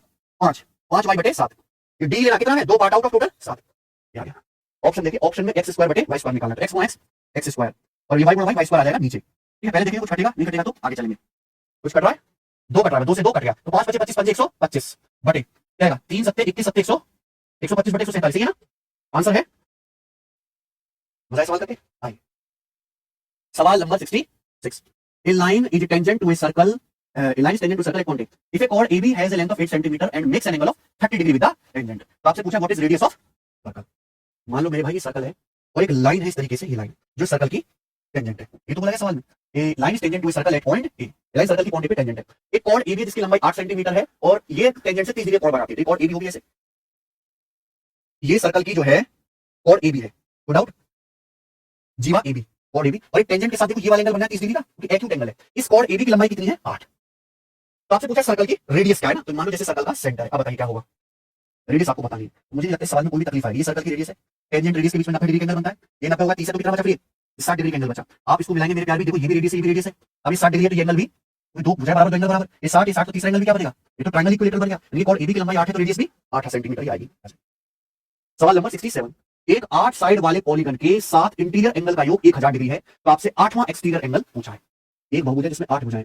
अगर किसी पॉलीगन में 8 साइड है तो उसके सारे इंटीरियर एंगल का सम क्या होगा, n - 2 × 180 डिग्री, यानी कि 8 - 2 6 × 180 डिग्री कितना आएगा 18 × 180 डिग्री. ये पॉलीगन के सारे 8 आंतरिक कोणों का योग आ गया. अब इनमें से 7 आंतरिक कोणों का योग कितना दिया है 1000, तो 8वां कोण क्या होगा, इसमें से 1000 घटा दीजिए. इतना सिंपल सवाल भाई साहब, पता नहीं क्यों नहीं कराई बच्चों ने 80 डिग्री. ये बताओ सवाल number. If the interior angle of a regular polygon is k times it's exterior angle. एक रेगुलर पॉलीगन है समबाहुभुज, समबाहुभुज समझते हैं जिसकी सारी साइड बराबर है. एक रेगुलर पॉलीगन का इंटीरियर एंगल जो है एक्सटीरियर एंगल का k गुना है. तो पूछा express the number of side n of the polygon in terms of k. इस पॉलीगन की साइड बताओ कितनी है, और आंसर आपको k के टर्म में बताना है. ठीक है, सवाल ये है किसी रेगुलर पॉलीगन का इंटीरियर एंगल एक्सटीरियर एंगल का k गुना, यानी कि एक्सटीरियर एंगल अगर 1 है तो इंटीरियर एंगल k है. सही है, तो आप मुझे बताओ इस पॉलीगन का इंटीरियर प्लस एक्सटीरियर एंगल कितना आ जाएगा फिर k + 1. Interior plus exterior angle की वैल्यू क्या है k + 1 यूनिट. जबकि किसी भी पॉलीगन में आंतरिक कोण और उससे सटा हुआ बाह्य कोण का सम कितना होता है 180 डिग्री. तो k + 1 180 डिग्री, जहां से एक्सटीरियर एंगल कितना आ जाएगा 1 यूनिट 180 डिग्री बटे k प्लस, ये रेगुलर पॉलीगन का बाह्य कोण आ गया. आपको सर आपने एक्सटीरियर एंगल ही क्यों निकाला, क्योंकि सीधा कनेक्शन ये है. किसी भी रेगुलर पॉलीगन में नंबर ऑफ साइड का जो फॉर्मूला है वो डायरेक्ट है 360 डिग्री बटे e. e मतलब ये एक्सटीरियर एंगल की वैल्यू, और हमने एक्सटीरियर एंगल निकाल के रख दिया कितना 180 डिग्री अपॉन k + 1. कोई दिक्कत है, 180 से 360 दो बार चला जाएगा, k + 1 के ऊपर गुणा हो जाएगी, तो ट्वाइस ऑफ k +, ये आंसर आ जाएगा. तो 2k + 2 आएगा. हालांकि आप यहां अपनी मर्जी से k की कोई वैल्यू लेके भी कर सकते हो सवाल, ऐसे करने में कोई बुराई नहीं है. ठीक है, सीधा आपका आंसर मैच हो रहा है. आगे चलेंगे, लास्ट सवाल करेंगे भाई हम ज्योमेट्री का. सवाल नंबर 60, फिर हम मेंसुरेशन के सवाल करेंगे. मेंसुरेशन के सबसे ज्यादा सवाल है पेपर में. दो सर्कल के सेंटर के बीच की दूरी है d. The tangent of the length of their direct and transverse common tangent are l and m respectively. If l square plus m square बराबर 200, sum of the square of their radii 100, यानी कि दोनों circle की radius के square का सम 100 है. तो आपसे पूछा d की वैल्यू क्या है. देखो दो सर्कल है अलग अलग, उनके सेंटर के बीच की दूरी कितनी है d. अब उनकी डायरेक्ट कॉमन टेंजेंट भी है, ट्रांसवर्स कॉमन टेंजेंट भी है, जिनकी लंबाई है l और m. सवाल में कह रहा है l square plus m square बराबर 200. तो आप बताओ डायरेक्ट कॉमन टेंजेंट की लंबाई का क्या फॉर्मूला है. डायरेक्ट कॉमन टेंजेंट की जो लंबाई होती है उसका फॉर्मूला है √d square minus r1 minus r2 का whole square. Direct common tangent की लंबाई का फॉर्मूला है, लेकिन जब इसका स्क्वायर करूंगा तो अंडर रूट हट जाएगा, l स्क्वायर करूंगा तो डायरेक्ट कॉमन टेंजेंट की लंबाई l है, l स्क्वायर आएगा d square minus r1 minus r2 का होल स्क्वायर. ये बच्चों प्लस, अब ट्रांसवर्स कॉमन टेंजेंट की लंबाई का फॉर्मूला क्या होता है d square minus r1 plus r2 का होल स्क्वायर. बस क्या आता है यहाँ पे r1 प्लस r2 आता है. ठीक है, इसका अंडर रूट होता है वैसे, लेकिन जब मैं स्क्वायर करूंगा तो अंडर रूट हट जाएगा. और इस सवाल में इन दोनों का सम कितना दिया है आपको 200. तो कुछ दिक्कत थी क्या सवाल को करने में, हो गया ना. आप मुझे बताइए d square plus d square क्या है 2d स्क्वायर माइनस माइनस. अब आप मुझे बताओ ये क्या आ जाएगा. तो ये कैलकुलेशन करने में यहाँ पे अलजेब्रा कांसेप्ट लगेगा. ये क्या माइनस अगर मैं कॉमन ले लूं तो a minus B square plus a plus B square, algebra में क्या होता है a plus B square plus a minus B square, क्या आएगा मेरे प्यारे भाई twice of a square plus, यानी कि twice of r1 square plus r2, twice of r1 square plus r2. कोई तकलीफ, बराबर कितना आ जाएगा 200. यहाँ तो कोई समस्या, ये ये 200 मेरे प्यारे भाई. तो ठीक है, तो d स्क्वायर माइनस ये क्या दिया सवाल में r, दोनों सर्कल के रेडियस के स्क्वायर का योग 100 है, तो d स्क्वायर माइनस 100 बराबर, तो d स्क्वायर कितना आ जाएगा d स्क्वायर आपका 200 आ गया. तो हम लोग क्या करेंगे यहाँ से अंडर रूट ले लेंगे, तो d की वैल्यू आ जाएगी 200 का अंडर रूट, यानी कि 100 रूट 10 रूट 2, 200 100 200 10 रूट 2. इस सवाल का आंसर क्या हो जाएगा प्यारे बच्चों, ऑप्शन नंबर बी करेक्ट है. चलिए अब हम उस चैप्टर के सवाल करेंगे जिसके पेपर में सबसे ज्यादा सवाल आए हैं, मेंसुरेशन. मैं हमेशा से कहता हूं कि ज्योमेट्री मेंसुरेशन पे कमांड बनाइए, ये दोनों चैप्टर कभी धोखा नहीं देंगे मेरे भाई, और इनका लेवल कभी भी बढ़ सकता है. तो मेंसुरेशन के 2D 3D दोनों से मिलाकर 23 शानदार सवाल इस बार सीजन में पूछेंगे, वो करेंगे, आपको काफी मजा आएगा मेरे भाई सवाल करके. आ जाइए, पहला क्वेश्चन है आपका मेंसुरेशन का, ये 70 number. A circular pond is surrounded by a path 2 meter wide. If the total area pond plus path is 616 meter square and the pond area is 452.16 meter square, what is the radius of pond? तालाब की त्रिज्या क्या है. देखो एक circular pond है, मान लीजिए भैया ये एक सर्कुलर तालाब है. ठीक है, अब तालाब जो है 2 मीटर चौड़े एक रास्ते से घिरा हुआ है. सुनते रहिएगा, ये जो तालाब है बच्चों ये इस तरीके से 2 मीटर चौड़े एक रास्ते से घिरा हुआ है. ये जो रास्ता है बेसिकली इसकी चौड़ाई ही यहाँ पर 2 मीटर के बराबर है. बोलो कोई दिक्कत इसमें, आप बोलोगे नहीं सर. सामने कुल क्षेत्रफल यानी कि इस सर्कुलर तालाब का भी और इस रास्ते का भी, यानी कि बाहर वाले आउटर सर्कल का टोटल एरिया 616 वर्ग मीटर दिया है. तो आपसे पूछा है तालाब का भी एरिया, यानी कि अंदर वाले जो तालाब है मेरे भाई ये तालाब है, इसका एरिया दिया 452.16. तालाब की त्रिज्या पूछी है. हालांकि मेरे भाई इस सवाल में दोनों डेटा की जरूरत ही नहीं थी. आप बताओ ये अंदर तो है बच्चों आपका ये तालाब, ठीक है, ये अंदर जो है स्टूडेंट ये आपका तालाब है, ठीक है। अब इस तालाब का एरिया आपको दिया हुआ है और तालाब के बाहर 2 मीटर चौड़ा रास्ता है, तो तालाब प्लस रास्ता दोनों के एरिया 616 वर्ग मीटर है। आपको पता है अगर किसी सर्कल की रेडियस 7 है तो सर्कल का जो एरिया होता है वो होता है 154, ये याद रखिए। यहाँ पे जो बाहर वाला जो आउटर सर्कल है यानी कि तालाब प्लस रास्ता मिला के उसका एरिया है 616 सेंटीमीटर स्क्वायर। इंपॉर्टेंट फिगर है, हमें पता नहीं 4 गुना, एरिया 4 गुना हो रहा है। देखो area centimetre sorry metre square, area नापते हैं मीटर स्क्वायर में, लेकिन रेडियस किसमें नापते हैं मीटर में। अगर एरिया 4 गुना हो रहा है तो रेडियस 2 गुना होगी यानी कि 14 मीटर। तो मैं ये कह सकता हूं प्यारे बच्चे कि यहाँ पे ये जो आउटर सर्कल है इसकी रेडियस 14 मीटर है और इस तालाब की चौड़ाई 2 मीटर है, इस रास्ते की चौड़ाई। तो यहाँ पे तालाब की त्रिज्या कितनी आ जाएगी, 14 में से 2 घटाएंगे 12 मीटर। तो अंदर वाले डेटा की जरूरत ही नहीं पड़ी, खत्म। आओ, A sector of a circle has a central angle of 60 degree and a radius of 8 centimeter। एक सर्कल का सेक्टर है, इसकी रेडियस 8 है, सेंट्रल एंगल 60 डिग्री है। अनदर सेक्टर है सेम सर्कल का जिसका सेंट्रल एंगल है पाई/3 रेडियन। तो आपसे पूछा ratio of area of first sector to area of second sector, दोनों सेक्टर के एरिया का रेशियो। ऐसे बहुत से सवाल पेपर में आए। एक बात बताएं, किसी भी सेक्टर का एरिया का फॉर्मूला होता है पाई आर स्क्वायर गुणा थीटा बटे 360 डिग्री। यहाँ पे एक ही सर्कल के 2 सेक्टर है, यानी कि मेरे प्यारे भाई यहाँ पे दोनों की रेडियस सेम है 8। दोनों सेक्टर की रेडियस सेम होगी क्योंकि दोनों सेक्टर एक ही सर्कल के अंदर बने हुए हैं, तो दोनों की रेडियस सेम 8 सेंटीमीटर। पहले सेक्टर का एंगल सेंट्रल एंगल 60 डिग्री, दूसरे का पाई बटे 3 रेडियन। इसको भी डिग्री मतलब पाई रेडियन 180 डिग्री होता है, 180 बटे 30 60 डिग्री, यानी कि दोनों सेक्टर के सेंट्रल एंगल भी सेम है। यहाँ एक सर्कल के अंदर जो 2 सेक्टर बनाए गए दोनों की रेडियस भी सेम होगी और इस सेंट्रल एंगल थीटा भी सेम है, यानी कि दोनों सेक्टर का एरिया भी बराबर आएगा। तो एरिया का रेशियो 1:1 कुछ नहीं था सवाल में। आओ सवाल नंबर 72। एक त्रिभुजाकार मैदान की भुजाओं की लंबाई का अनुपात 2 3 4 है, पेरीमीटर 72 है। आपसे पूछा इसका एरिया क्या है। ये देखो ऑप्शन है और भाई यहाँ पर ना ऑप्शन काफी दूर दूर है, काफी दूर दूर ऑप्शन है, ठीक है। तो मेरे लिए दिक्कत वाली बात नहीं है। बहुत से बच्चे क्या करेंगे ऐसे सवाल में इमोशनल हो जाएंगे। ट्रायंगल की भुजाओं की लंबाई का रेशियो दिया, साइड का रेशियो, पेरीमीटर दिया है, वो पहले भुजा निकालेंगे साइड, फिर हेरोन्स फॉर्मूला लगा के एरिया निकालेंगे। नहीं बेटा, ऐसे आप कैलकुलेशन बढ़ा लोगे, थोड़ा कैलकुलेशन कम करने की सोचो बच्चों। साइड की लंबाई का रेशियो 2 3 4 है, आप रेशियो में ही कैलकुलेशन कर लो। यहाँ से सेमी पेरीमीटर आएगा भैया, ट्रायंगल का सेमी पेरीमीटर 2 3 5 4 9 का आधा है, तो फ्रैक्शन में चला गया ना। एक काम कर लो मेरे प्यारे भाई, आप पूरे रेशियो को 2 से गुणा कर लो, 4 6 8। ये ट्रायंगल की तीनों साइड का रेशियो है, भुजाओं की लंबाई का रेशियो 4 6 8, तो सेमी पेरीमीटर क्या है, तीनों को जोड़ के आधा कर दो, 4 6 10 8 18 का आधा 9। ये रेशियो में कैलकुलेशन कर लो। तो ट्रायंगल का एरिया क्या है, डेल्टा बराबर अंडर रूट एस यानी perimeter 9 into S minus 9 minus 4 5 9 minus 6 3 9 minus 8 1, यानी कि ट्रायंगल का एरिया आ गया भैया 9 का root 3 3 root 15 3 root 15 metre square. लेकिन ये एरिया सही नहीं है, ये एरिया आया रेशियो के हिसाब से। अगर किसी ट्रायंगल की साइड का रेशियो 4 6 8 है तो एरिया ये होगा। तो पेरीमीटर क्या बनेगा 4 6 10 8 18। ट्रायंगल की तीनों साइड का सभी पेरीमीटर होता है 18, 18 के लिए पेरीमीटर कितना दिया 72 मीटर 4 गुना। यहाँ पे जो पेरीमीटर है 4 गुना, देखो पेरीमीटर एक तरह की लंबाई है, पेरीमीटर नापते आप मीटर में, तो एरिया नापते मीटर स्क्वायर में। अगर पेरीमीटर 4 गुना हो रहा है तो एक्चुअल ट्रायंगल का जो एरिया होगा वो 4 का स्क्वायर 16 गुना होगा। तो त्रिभुज का जो एरिया आएगा मेरे वैल्यू आया 16 दिया 48 अंडर रूट 15 हो गया। नहीं रूट 15 लगभग आएगा 4, भाई रूट 15 की वैल्यू जो भी आएगी 16 का रूट 4 होता है, तो रूट 15 का रूट 4 से हल्का सा कम आएगा, तो एरिया आएगा 48 चौका 192 192 से कम आएगा। एक ही ऑप्शन है ऐसा बी 186 मीटर स्क्वायर, ये आंसर आ जाएगा। बात खत्म। 73 number, in a circle of radius r a chord subtends an angle theta in radian at the center which expression represent the length of minor arc। minor arc की लंबाई क्या है। r radius के circle में एक जीवा centre पर theta angle बनाती है, तो आपसे पूछा आर्क की लंबाई क्या है, थीटा रेडियन में, तो सीधा आंसर है a बराबर r इंटू थीटा। ये फॉर्मूला है मेरे भाई, नहीं जानते। मान लो ये सर्कल है प्यारे बच्चों, मान लीजिए सर्कल है और मैंने जो है इस सर्कल का ये एक सेक्टर है, ये सर्कल का सेक्टर है, ये सेंटर हो गया। सर्कल की जो रेडियस यहाँ पे r है, ये हो गया o a b सर्कल का सेक्टर, ये सेक्टर है और इस सेंटर पे कितना एंगल बनाता है मेरे भाई थीटा, लेकिन ये थीटा जो है रेडियन में, थीटा की जो वैल्यू है रेडियन में। तो सवाल में है कौन सा माइनर आर्क की लंबाई होगी, यानी कि ये वाला जो आर्क है इसकी लंबाई आपसे पूछा l। तो सिंपल से चाप की लंबाई l बराबर r इंटू थीटा, जहां थीटा की वैल्यू रेडियन में होनी चाहिए। कांसेप्ट है ऑप्शन नंबर ए, आ जाइए। वैसे आर्क की लंबाई का फॉर्मूला होता है 2 पाई r गुणा थीटा डिग्री बटे 360 डिग्री। मैं थीटा डिग्री में लेता हूं तो ये आएगा मेरे भाई कांसेप्ट। आ जाओ सवाल number 74। A circle of radius 12 centimeter, two radii are drawn such that length of chord connecting their end point is 12 centimeter. What the area of minor segment formed? छोटे खंड का क्षेत्रफल कहते हैं। 12 सेंटीमीटर त्रिज्या का एक वृत्त है, ये 12 सेंटीमीटर पहले लिखा जाएगा भाई। 12 सेंटीमीटर त्रिज्या के वृत्त है, दो रेडियस इस प्रकार खींची जाती है कि उनके एंड पॉइंट को जोड़ने वाली 12 जीवा की लंबाई 12 सेंटीमीटर है। बहुत बढ़िया और मुझे लगा शानदार सा सवाल है, ध्यान सुनिएगा। मान लो जैसे सर्कल है, ये बच्चे सर्कल का सेंटर है, सवाल में साफ साफ बता दे सर्कल की रेडियस 12 सेंटीमीटर है। अब हमने सर्कल की दो रेडियस खींची, इस तरीके से खींची है मेरे प्यारे, दो रेडियस ओ ए और ओ बी नाम देता हूं मैं, कि ये जो दोनों रेडियस हैं इनके जब एंड पॉइंट यानी कि ए और बी को जब हम मिलाते हैं, ए और बी को, तो प्यारे बच्चे जो कॉर्ड बनती है उस कॉर्ड की लंबाई 12 सेंटीमीटर, जीवा की लंबाई 12 सेंटीमीटर है। अब बताओ दोनों रेडियस के एंड पॉइंट ए और बी को मिलाने से जो कॉर्ड बनी, एबी की लंबाई 12 है। यहाँ पे प्यारे बच्चों सर्कल की रेडियस भी 12 है, तो 12 12 12 इक्विलेटरल ट्रायंगल बन गया जिसका एंगल है 60 डिग्री का। इक्विलेटरल ट्रायंगल का 60 डिग्री होता है। आपसे पूछा area of minor segment, minor segment का एरिया क्या होगा। माइनर सेगमेंट यानी कि प्यारे बच्चों ये वाला एरिया पूछा है। जब भी हम सर्कल की कोई कॉर्ड खींचते हैं तो दो सेगमेंट बनते हैं, माइनर सेगमेंट छोटा वृत्तखंड, ये बनेगा मेरे मेजर सेगमेंट बड़ा वृत्तखंड। अब ये कैसे आएगा बच्चे, देखिएगा। अगर मैं इस सेक्टर के एरिया में से, इस सेक्टर ही तो हो गया ओ ए बी, इस सेक्टर के एरिया में से इस इक्विलेटरल ट्रायंगल का एरिया घटा दूं मैं प्यारे बच्चों, अगर इस सेक्टर के एरिया में से माइनस इस ट्रायंगल एरिया घटा दूं, इस सेक्टर है आपका ओ ए बी और इसमें से आप ये इक्विलेटरल ट्रायंगल एरिया माइनस कर दो, समबाहु त्रिभुज का आ जाएगा आपका। इतना सा कांसेप्ट है। सेक्टर के एरिया क्या होता है, सेक्टर का एरिया होता है pi R square radius 12 into theta by 360 degree. यहां सेंट्रल एंगल 60 डिग्री का बनेगा, तो 60 डिग्री बटे 360 degree 1/6 minus equilateral triangle area root 3/4 भुजा कवर यानी कि 12 कवर, ये आ जाएगा बच्चे। 144/4 24 पाई माइनस ये कितना आएगा, 36 रूट 3, तो 24 पाई माइनस 36 रूट 3 1 सेंटीमीटर। सवाल का आंसर है ऑप्शन नंबर यहां से बी वाला करेक्ट है। बात करता हूं, ठीक है जी। चलिए आइए अगला सवाल आएगा, सवाल नंबर 75। बताओ मजा आ रहा है ना। जो कहीं उपलब्ध नहीं वो यहां होगा, जो कोई नहीं करा रहा वो हम कराएंगे भाई। 14 सेंटीमीटर रेडियस वाले सर्कल के अंदर एक रेगुलर हेक्सागन बनाया गया है। आपसे पूछे इस हेक्सागन का एरिया क्या है। हालांकि इस सवाल में कुछ भी लिखने या करने की जरूरत नहीं है। अगर आप विजुअलाइजेशन करना जानते हो, सर्कल के अंदर हेक्सागन बनाया गया है, तो सर्कल की रेडियस 14 है, हेक्सागन की साइड भी 14 होगी। नहीं समझे होंगे मेरे भाई। मान लीजिए प्यारे बच्चों, ये सर्कल है और इस सर्कल के अंदर ऐसे ऐसे करके एक हेक्सागन बना दिया। हेक्सागन यानी कि रेगुलर हेक्सागन, सम सेट, एक ऐसा पॉलीगन जिसमें 6 भुजाएं होती हैं और 6 की 6 की लंबाई बराबर होती है, ये बना दिया। ये प्यारे बच्चों, ये रेगुलर हेक्सागन है, इधर है सर्कल के अंदर। तो आप इसके जो है मिला देंगे, रेगुलर हेक्सागन के 2 टुकड़े होंगे, रेगुलर हेक्सागन के 2 टुकड़े होंगे, रेगुलर हेक्सागन के 2 टुकड़े होंगे। ये बच्चों तो डाउट इसमें, ये जो पॉइंट ओ होगा जहां ये काट रही है, ये जो है इस सर्कल का सेंटर होगा। रेगुलर हेक्सागन 6 इक्विलेटरल ट्रायंगल से मिलकर बनता है। ये 6 के 6 इक्विलेटरल ट्रायंगल है, इक्विलेटरल ट्रायंगल समबाहु त्रिभुज। यहां पे सर्कल की रेडियस 14 है, सर्कल की रेडियस 14 यानी कि हर एक इक्विलेटरल ट्रायंगल की साइड 14 है। तो ये आप एक इक्विलेटरल ट्रायंगल के लिए निकाल लीजिए, जो सर्कल की रेडियस 14 वही इक्विलेटरल ट्रायंगल की साइड है, वही रेगुलर हेक्सागन की साइड है।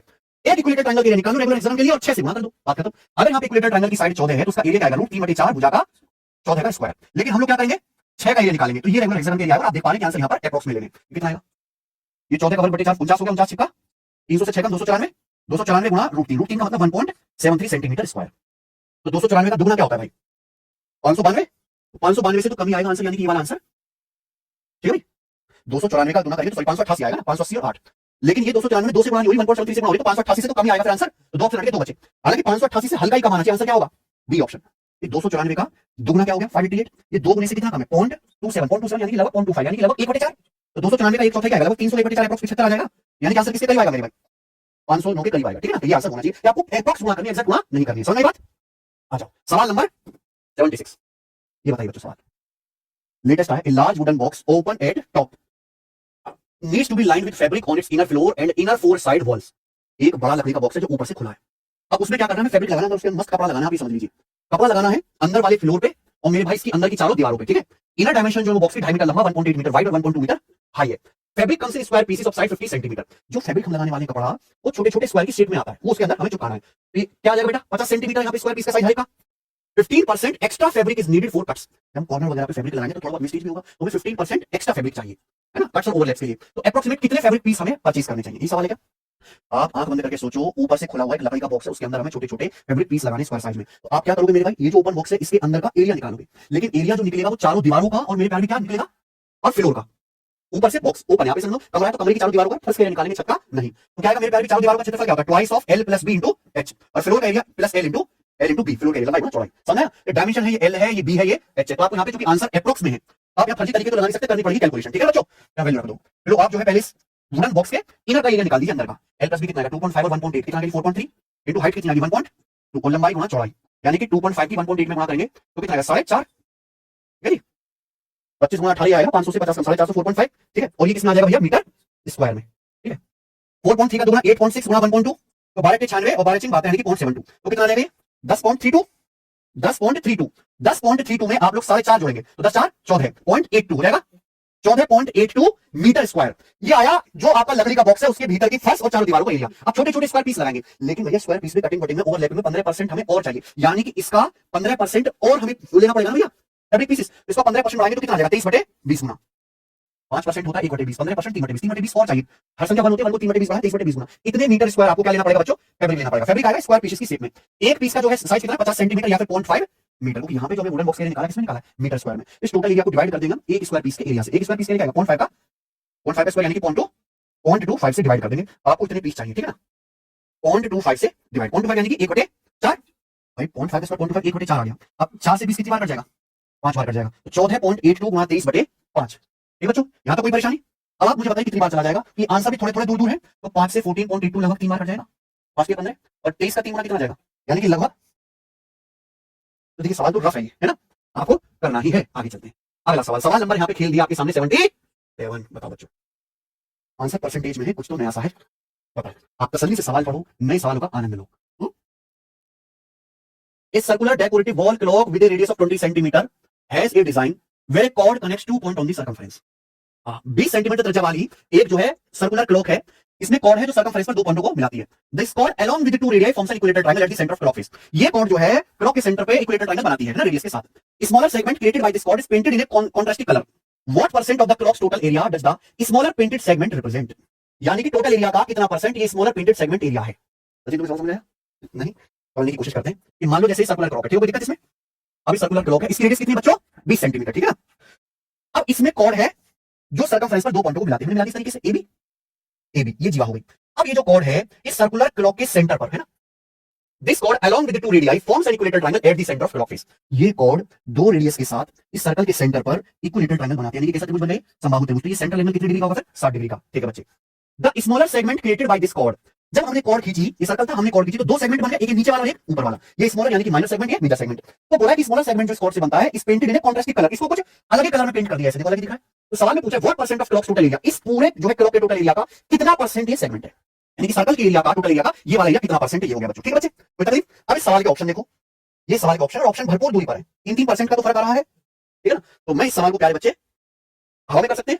अभी तो मैंने समझाया कि आपको सेगमेंट के एरिया निकालना है तो कैसे निकालेंगे, जरूरी नहीं कि भैया ये जो है थ्योरम है ये हर सर्कल में ये होगा, जो आप जरूरी आप सर्कल के रेडियस 20 सेंटीमीटर लेके कैलकुलेशन करें। ठीक है बच्चों, आप बताइए सेगमेंट के एरिया कैसा है, सेक्टर बन रहा है, सेक्टर, इस सेक्टर के एरिया में से इक्विलेटरल ट्रायंगल एरिया घटा दो, आ जाएगा। ठीक है बच्चे, मैंने मान ली कि यहाँ पे सर्कल की जो रेडियस है वो 2 है, सर्कल की रेडियस 2 क्यों मानी, 1 क्यों नहीं मानी, 1 तो सबसे आसान है, इक्विलेटरल ट्रायंगल के एरिया निकालना थोड़ा सा मुश्किल हो जाएगा, फ्रैक्शन में चला जाएगा ना। आप बताइए यहाँ से सेक्टर के एरिया क्या आएगा, पाई आर स्क्वायर, रेडियस यहाँ पे 2 है, pi R square into theta by 360 degree. Sector के निकालिए, थीटा क्या 60 डिग्री, 60 डिग्री बटे 360 डिग्री 1 बटे, और इसमें से क्या घटा दो, माइनस कर दो, इसे इक्विलेटरल ट्रायंगल के एरिया, इक्विलेटरल ट्रायंगल के एरिया √3/4 भुजा का वर्ग। ठीक है बच्चों, तो देखो 4 से 4 ये कट जाता है, इजी हो गया ना। और डिवाइड कर देंगे भाई, ये सेगमेंट का एरिया है, वो यही पूछा कि सेगमेंट का जो एरिया है टोटल सर्कल के एरिया का कितना है, तो टोटल सर्कल का एरिया क्या होगा, पाई आर स्क्वायर, यहां पर इसमें 2 मानिए तो पाई 2 का स्क्वायर। ठीक है बच्चों, तो यार 4/6 यानी कि 2 पाई बटे 3 माइनस √3 बटे 4 पाई बटे 4 पाई। दिस इज माय कैलकुलेशन जो मुझे करनी है, 2 पाई बटे 3 माइनस √3 बटे 4 पाई। और आंसर देखो यहाँ पे दिया है कि पाई की वैल्यू अप्रॉक्स ले लो 3.14, √3 की वैल्यू अप्रॉक्स ले लो 1.732। आंसर परसेंटेज बताना है, तो पहले सेगमेंट के लिए निकाल लिया बटे सर्कल के लिए परसेंटेज निकालना है, तो इनटू 100%। ठीक है भैया, 4 से आपका 100 चला जाएगा 25 बार। अब मैं यहाँ पे खूब दबा के अप्रोक्सीमेशन मारूंगा, मैं बक्सूंगा नहीं। पाई की वैल्यू कितनी, 3.14, 3.14 का दूना 6.28 को 3 से भाग कर लो, कितना आएगा, 3 दूनी 6, 3 27, यानी कि मेरे प्यारे में 2.09 माइनस √3 की वैल्यू 1.732, हटा 1.732 को 1.73 ले लो। पाई कितना होता है 3 पाई की वैल्यू 3.14 से 25 कटेगा लगभग 8 बार, 8 के 14 100 बार लगभग 8 बार कट जाएगा भाई। पाई से आपका 25 अप्रोक्स 8 बार कट जाएगा, तो 2.09 में से 1.73 घटाऊंगा तो 0.27 और 0.36 बचा इंटू 8, ये आएगा आंसर। 5% से कम आएगा, पहला ऑप्शन बताओ, मैं तो बिल्कुल मैच हो गया तो आंसर। ठीक है, 5% से कम आएगा ना, बताइए। ठीक है ना, ये ऑप्शंस में काफी फर्क है, इसलिए आपने इसको भी अप्रोक्स कैलकुलेशन कर लिया, कोई डाउट इसमें, मुश्किल सवाल नहीं है, बस थोड़ा सा आपको मेहनत करनी है। आगे आती सवाल number 78। A solid sphere is placed inside a cube such that it touches all 6 faces। भाई एक क्यूब है घन, इसके अंदर एक सॉलिड ठोस गोला रखा गया, और ये गोला जो है इस घन के 6 फेस को टच करता है, सारे फेसेस को। What percent of cube's volume is not occupied by the sphere, यानी कि इस क्यूब के वॉल्यूम का कितना परसेंट स्फीयर द्वारा नहीं घेरा गया है ना, ये तो है ना, घन के आयतन का कितना परसेंट गोला नहीं घेर रहा, ये सवाल है। तो आप ये समझो, मान लो मैं आप रफ डायग्राम बना देता हूं कि जैसे मान लो बच्चों ये एक घन है, क्यूब है, ठीक है भाई। अब इस क्यूब के अंदर हमने क्या रख दिया, ये गोला रख दिया, ये गोला इस क्यूब के हर फेस को टच कर रहा है। मान लो अगर इस घन की साइड 2 है, 2 की क्यों मानूंगा, घन की साइड 2 है, तो इस सर्कल का डायमीटर भी तो 2 आएगा, है ना, ये घन रखा है, घन के अंदर बिल्कुल गोला फिट करेंगे, तो जो क्यूब की साइड होगी वही स्फीयर का जो है डायमीटर भी आएगा। तो अगर मैंने घन की साइड 2 मानी तो इस स्फीयर की रेडियस कितनी आ जाएगी, 1। ये बात समझ में आ गई, आप बोलोगे हाँ सर। तो आप मुझे बताइए इस क्यूब का वॉल्यूम क्या है, क्यूब का वॉल्यूम होता है भुजा का 8, स्फीयर का वॉल्यूम क्या आएगा, स्फीयर का वॉल्यूम आएगा मेरे भाई 4/3 pi R cube, 4/3 pi R cube, ये आ जाएगा। तो क्यूब के वॉल्यूम में से स्फीयर का वॉल्यूम घटा दो, यानी कि ये वो वॉल्यूम आ गया जो स्फीयर द्वारा नहीं घेरा, समझ में आ गया, ये वो वॉल्यूम आ गया जो स्फीयर नहीं घेर रहा। आपसे पूछा ये जो वॉल्यूम है ये घन के वॉल्यूम का कितना परसेंट है, ये जो वॉल्यूम है क्यूब के वॉल्यूम यानी कि 2 के क्यूब का कितना परसेंट है, परसेंटेज निकालना है तो 100 से गुणा परसेंटेज का, दैट्स इट। तो बड़ा सिस्टमैटिक तरीके से काम करना। यहां भी ऑप्शन जो है 1-1% का फर्क दिख रहा है मुझे इनमें ना, तो मैं बहुत ज्यादा हवाबाजी नहीं कर सकता यहाँ पे, ठीक है ना। 2 का क्यूब 8 माइनस ये कितना आएगा 4 पाई/3, पाई को क्या लिखो 3.14, 3.14 का 4 गुना कितना आएगा 12.56, और इसको किससे भाग कर लो 3 से, 3 से भाग करेंगे तो कितना आएगा 4.19, 8 में से 4.19 घटाएंगे तो कितना आएगा 3.81, और 2 का क्यूब और ये 100 किससे कट गया 4 से 100 25 बार, और 4 से 8 2 बार, ये आ गया परसेंटेज में, बोलो ना। तो ये आ जाएगा मेरे भाई 2 से 3.81 अगर काट लो तो अप्रोक्स 1.25 दूनी 50, तो 50 से तो खैर कम ही आएगा, 25 का दूना 50 होता है, लेकिन हम क्या 2.5 कम कर देंगे, 50 में से 2.5 कम करेंगे तो अप्रोक्स 47.5% करीब आएगा ना। कौन सा ऑप्शन है बताओ, पहले 25 की 2 में गुणा कर लो 50, 25 में का 0.1 कितना 2.5 घटा लो, ऐसे ही आपको पेपर में कैलकुलेशन करने तो हो पाएगा, ऐसे नहीं करना हो पाएगा, पूरे करने चक्कर में लगेंगे। तो ये बताइए अगला सवाल, सवाल नंबर, तो मेंसुरेशन के सवाल बाकी जो चैप्टर पूछे हैं उनके मुकाबले बढ़िया है। A builder has 100 metre of fencing wire, एक बिल्डर के पास 100 मीटर बाढ़ लगाने वाला तार होता है, खेत के चारों ओर की जो है चौबंदी कर देते हैं, 100 मीटर का कटीला नुकीला वायर है, ठीक भैया। He can use this wire to enclose a circular garden और स्क्वायर गार्डन, इस वायर से या तो सर्कुलर गार्डन बना सकता है या फिर स्क्वायर वर्गाकार गार्डन बना सकता है। If he wants to maximise the enclosed area, यानी कि इस वायर से जो भी वो गार्डन बनाएगा उससे कुछ ना कुछ एरिया क्लोज होगा, वो उस एरिया को मैक्सिमम रखना चाहता है। What is the approximate ratio of area of largest possible circular garden to the area of largest possible square garden. तो आप बताइए कि जो लार्जेस्ट पॉसिबल सर्कल बनेगा, जो लार्जेस्ट पॉसिबल स्क्वायर बनेगा, उनके एरिया का रेशियो क्या है ना। इस 100 मीटर के वायर से रेशियो भी जो है वो एप्रोक्स में बताना है, रेशियो भी एग्जैक्ट नहीं है। आप समझ पाए, एक बिल्डर के पास 100 मीटर का वायर है, उससे मेरे प्यारे सर्कुलर गार्डन भी बना सकता है इस तरीके से और स्क्वायर गार्डन भी बना सकता है इस तरीके से, ठीक है ना, कोई तकलीफ नहीं। स्क्वायर गार्डन है तो स्क्वायर की 4 हो जाए, तो ये जो बनेंगे इन दोनों के एरिया का रेशियो क्या है, ये सवाल है। अब एक बात सुनना, ये जो बना रहे 100 मीटर के वायर से बना रहे हैं, उसी वायर को मोड़ के सर्कल बना दिया, उसी वायर को मोड़ के स्क्वायर बना दिया, यानी कि जो सर्कल और ये जो स्क्वायर है सेम पेरीमीटर वाले होंगे, इन दोनों का परिमाप सेम होगा। तो यानी कि बस इतना सा है, अगर इन दोनों शेप का पेरीमीटर सेम है तो एरिया का रेशियो निकालना है। ये बात है कि नहीं, क्लियर? तो जब भी थोड़ा 100 मीटर लेके कैलकुलेशन करें, हम तो कोई भी वैल्यू लेके कर सकते हैं। हमें सर्कल के बारे में बहुत अच्छी तरीके से पता है कि अगर किसी सर्कल की रेडियस 7 है तो उसकी सर्कमफ्रेंस क्या होती है 44, उसका एरिया क्या होता है 154। ये रट लीजिए दिमाग में, सर्कल बहुत ज्यादा समय बच जाता है आपका इससे। सर्कल की रेडियस 7 है, सर्कमफ्रेंस 44 है, 154। मैंने मान लिया कि भैया सर्कमफ्रेंस 44 है, इस सर्कल की सर्कमफ्रेंस 44 है, तो स्क्वायर का पेरीमीटर भी, तो स्क्वायर की साइड कितनी होगी 11 11 11 44 आ गया। अगर सर्कल की परिधि 44 है तो एरिया कितना आएगा 154। अगर सर्कल की साइड 11 11 11 44 हो गया ना, सर्कल की साइड 11 तो ये क्या आएगा 11 का 121, ठीक है। और 11 से मेरे प्यारे भी कट जाए 154 14 बार, तो 14 बटे ये एग्जैक्ट रेशियो निकाल दिया, ठीक है। पर ये अप्रॉक्स डिवाइड करके बताएंगे 11 एकम 11 दशमलव 30 11 दूनी 22, फिर 8 0 11 11 77 तो अप्रॉक्स 1.2 कौन सा, ठीक है ना। बढ़िया तरीका है, आ जाइए आगे चलते हैं। सवाल है आपके सामने यहां पर 80। A company designs a new chocolate box in the shape of a regular right pyramid with a square base. मैंने आपको प्रिज्म पिरामिड पिछले कुछ समय से पेपर में सवाल नहीं आ रहे थे। अगर आपको प्रिज्म पिरामिड बिल्कुल नहीं आता है तो आप हमारे इसी चैनल पे जाओ, मेरे भाई गगन प्रताप मैथ्स पे, ठीक है भाई, यहाँ पे। और एक खतरनाक प्लेलिस्ट है, उसमें मैंने आपको प्रिज्म पिरामिड दोनों पढ़ाया है। यहाँ प्लेलिस्ट में जाओ, क्या है new concept for SSC CGL, पहले तो आते नहीं थे, ठीक है। स्टैटिस्टिक्स के मैंने आपको सारे कॉन्सेप्ट बताए, देखो प्रिज्म पूरा पढ़ाया हुआ है, ये पिरामिड पूरा पढ़ा दिया, ये दोनों क्लास देखो, प्रिज्म पिरामिड के सवाल कभी गलत नहीं होंगे, ठीक है बच्चे। आ जाए, एक कंपनी नया चौकों के आएंगे सवाल, अगर एग्जामिनर की नजर पड़ रही है प्रिज्म पिरामिड में तो एसएससी में हर पेपर में आएंगे सवाल। कंपनी न्यू चॉकलेट बॉक्स बनाती है जो रेगुलर राइट पिरामिड की शेप में है, पिरामिड का बेस क्या है स्क्वायर है, base side of box is 10 centimetre, इस बॉक्स की जो बेस की साइड यानी कि स्क्वायर की भुजा 10 है, पिरामिड की हाइट कितनी है 12। Due to packing constant the box can only be filled up to 90% of its total volume. इस पिरामिड के टोटल वॉल्यूम का 90% ही आप इसमें चॉकलेट भर सकते हो, पैकिंग ऐसी हो पाएगी। Company wants to estimate the total cost of chocolate, company जो चॉकलेट का टोटल कॉस्ट निकालना चाहती है, ये पता है कि 1 सेंटीमीटर क्यूब चॉकलेट का कॉस्ट कितना है 0.5। तो आपसे पूछा है what is the cost of chocolate to fill one such box, एक बॉक्स को फिल करने की कंपनी को क्या कॉस्ट पड़ेगी चॉकलेट की। भैया आप ये पता लगाओ कि कंपनी ये जो पिरामिड वगैरह बना रही है इसका वॉल्यूम क्या है। तो आप बोलो पिरामिड का वॉल्यूम क्या होता है बच्चों, किसी भाई को याद है पिरामिड का वॉल्यूम होता है 1/3 area of base into height. Pyramid का वॉल्यूम बराबर 1/3 area of base into height. ये पिरामिड है जिसका बेस स्क्वायर है, क्या है वर्गाकार है, और उसकी भुजा कितनी है 10, तो बेस क्या आ जाएगा 1/3 10 का, और पिरामिड की हाइट कितनी हम ले रहे हैं 12 सेंटीमीटर। ये वॉल्यूम आ गया, ये वॉल्यूम आ गया बच्चों सेंटीमीटर क्यूब में। इसमें भरेंगे चॉकलेट, लेकिन चॉकलेट कितनी भरी जाएगी केवल वॉल्यूम का 90% यानी कि 0.9 ये भरी चॉकलेट, इतने सेंटीमीटर क्यूब इसमें चॉकलेट भरी जाएंगी, कोई दिक्कत इसमें। अच्छा जी, अब 1 सेंटीमीटर क्यूब चॉकलेट की कीमत कितनी है 0.5, तो इतने सेंटीमीटर क्यूब वॉल्यूम की चॉकलेट अगर आप भरोगे तो कीमत कितनी आ जाएगी 0.5 से मल्टीप्लाई रुपीस में आ जाएगा, ठीक है बच्चों। 100 से 2 डेसिमल खत्म, 3 चौक 12 और 9 चौक 36 पंजे 180 रुपए आंसर, कोई डाउट। ऑप्शन नंबर, हाँ जी, सवाल number 81। A large cubical cake needs to be cut into 64 smaller identical cubical pieces. What is the minimum number of straight cuts required? एक बड़ा घनाकार केक है, ठीक है बच्चे, इसको 64 एक जैसे घनाकार टुकड़ों में काटना। एक बड़ा क्यूब है, उसके हमें 64 छोटे क्यूब्स बनाने काट कूट के, समझ आया? सीधे कटों की न्यूनतम संख्या कितनी होगी, पूरा कितने मिनिमम कट मारने पड़ेंगे। ये सवाल तो अब आया है, ये सवाल इस यूपीएससी सी सेट में पिछले साल ही आ गया था, और ये सेम टू सेम सवाल मैंने यूट्यूब पे भी कराया था। आप सर्च करना, सेम सवाल से हमारी वीडियो आ जाएगी, ठीक है। जिन बच्चों ने देख के रहे होंगे वो रील, उस सवाल को उड़ा देंगे। बताओ, सोचने की कोशिश करो, सोचो भाई, हमें काट कूट के कितने टुकड़े बनाने हैं 64। 64 क्या होता है मेरे भाई, 64 का मतलब 4 का 4 क्यूब, यानी कि 4 गुणा 4 गुणा 4 गुणा 4 गुणा 4, यानी कि आप ये समझो कि जैसे क्यूब है, क्या भाई ये क्यूब है, तो मुझे इसको काट कूट के 64 टुकड़े बनाने हैं। तो आप ये बताओ क्यूब में 6 फेस होते हैं, इस फेस पे कितना दिखना चाहिए, इस फेस पे कितना दिखेगा सामने से बताओ आपको कटे हुए, इस फेस पे आपको कटे हुए कितने दिखेंगे, सोचो सोचो सोचो, दिमाग लगाओ। इस अगर 64 है मेरे प्यारे भाई, 64 टुकड़ों में काटना है, तो यहाँ पे भी छोटे छोटे क्यूब दिखेंगे, इधर भी इधर भी इधर भी इधर भी इधर भी, कितने दिखेंगे 16 दिखेंगे। आप यहाँ देखो, यहाँ 16 क्यूब्स आपको दिखेंगे, इधर भी इधर भी इधर भी 16 दिखेंगे मेरे प्यारे भी आपको। 4 क्यूब्स की 4 लेयर, क्या दिखेंगी 4 क्यूब्स की 1 2 3 4 1 2 3 4 1 2 3 4 1 2 3 4 की 4 लेयर। यहाँ पे भी 1 2 3 4 1 2 3 4 1 2 3 4 की 4 लेयर है ना, 1 2 3 4 1 2 3 4 की 4 लेयर हर जगह से। अभी तो दिख रहा है ना 4 × 4 × 4। अगर हमें 4 लेयर बनानी है मान लीजिए इसकी, तो कितना कट लगाना पड़ेगा मेरे प्यारे भी, एक तरफ से 1 2 3 3 कट खजा, ठीक है भाई। लेकिन एक कट एक्स एक्सिस पे भी लगेंगे, वाई एक्सिस पे भी और जेड एक्सिस पे भी, तो टोटल कितने कट लगेंगे 9 कट लगेंगे। समझ आ गया होगा इन्हें, ठीक है। अच्छा सवाल है ना, इसकी 9 कट मार देना, ठीक है ना, चाकू से आ जाएगा। आगे चलो, अगला सवाल है 82। A right circular cone has a radius of 7 cm and a height of 24 cm. A sphere is placed inside the cone such that it touches the base and the slant surface of cone. Find the radius of the inscribed sphere. कोन के अंदर sphere, ये सवाल TCS के जमाने में गायब थे, है ना, लेकिन ये आने लगे। अब कटिंग वाले हैं, एक फिगर के अंदर दूसरी फिगर डाल दी, इस तरह के बहुत सवाल आ रहे हैं, अच्छे समझ लो। ये तो मैं अपनी शीट में करवाता आ रहा हूं हमेशा से। मान लो मेरे प्यारे भाई कि ये एक कोन है, क्या है कोन, इस कोन के बेस की रेडियस कितनी है 7, ये इस कोन के बेस की रेडियस है 7, और इसकी हाइट कितनी है प्यारे भाई, इसकी हाइट जो यहाँ पर ये 24 है, विदाउट। अब कोन के अंदर गोला इस प्रकार रखा गया है कि ये कोन के बेस, ये बेस को भी टच करता है और कोन के स्लांट सरफेस को भी टच करता है। तो इसके अंदर गोला रखा गया है, तो गोला ऐसे रखा जाएगा भाई, इसके अंदर गोला रखा गया है तो गोला ऐसे रखा जाएगा, कभी भी गोला बेस को भी टच कर रहा है, देखो यहाँ पे, और इसके ये स्लैंट सरफेस को भी टच कर रहा है। यानी कि ऐसे भी बोला जा सकता है कि कोन के अंदर मैक्सिमम साइज का या मैक्सिमम वॉल्यूम का गोला रखा गया है। इससे बड़ा गोला रखा होगा क्या कोन के अंदर? ठीक है, तो ऐसे भी बोल सकता है कि कोन के अंदर मैक्सिमम वॉल्यूम का गोला रखा गया। तो आपको क्या बताना है इस गोले की रेडियस, कोन की हाइट कितनी है? तो 7 24 से 90 डिग्री, तो कितना आ जाएगा स्लैंट हाइट? 25। इसकी आपको रेडियस बतानी है। देखो आप इस सवाल को सिमिलरिटी से भी कर सकते हो। बेस्ट है कि ये क्या है बेटा 3D। अगर आप ऊपर चाकू से काट लो तो आपको दिखाई देगा कि एक आइसोसेलेस ट्रायंगल है, क्योंकि स्लैंट हाइट 25 है, ये भी 25 होगी, है ना। ये रेडियस 7 है, इतनी, तो ये रेडियस भी 7 होगी। अगर आप इसके क्रॉस सेक्शन को देखो मेरे भाई, है ना, कौन कौन रखा है, कौन के अंदर स्क्वायर रखा है, ऊपर से चाकू से काट लो तो दिखेगा ये एक आइसोसेलेस ट्रायंगल है और उसके अंदर ये सर्कल है।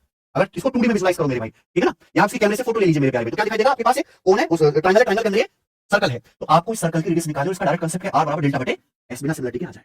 ठीक है, ऐसा ट्रायंगल है आइसोसेलेस ट्रायंगल। आइसोसेलेस ट्रायंगल का एरिया 1/2 आधार गुणा ऊंचाई होता है, 1/2 बेस गुणा हाइट। तो बेस का आधा कितना है, हाइट कितनी है, तो एरिया क्या आ जाएगा डायरेक्ट 7 गुणा बटे एस है सेमी पेरीमीटर। सेमी पेरीमीटर यानी कि पेरीमीटर का आधा। तीनों साइड कितनी है, 25 25 7 7, तो पेरीमीटर का आधा यही तो है 25 और 7 भाई। ये क्या है पूरा पेरीमीटर 25 7 32 32, तो पेरीमीटर का आधा क्या आ जाएगा 32।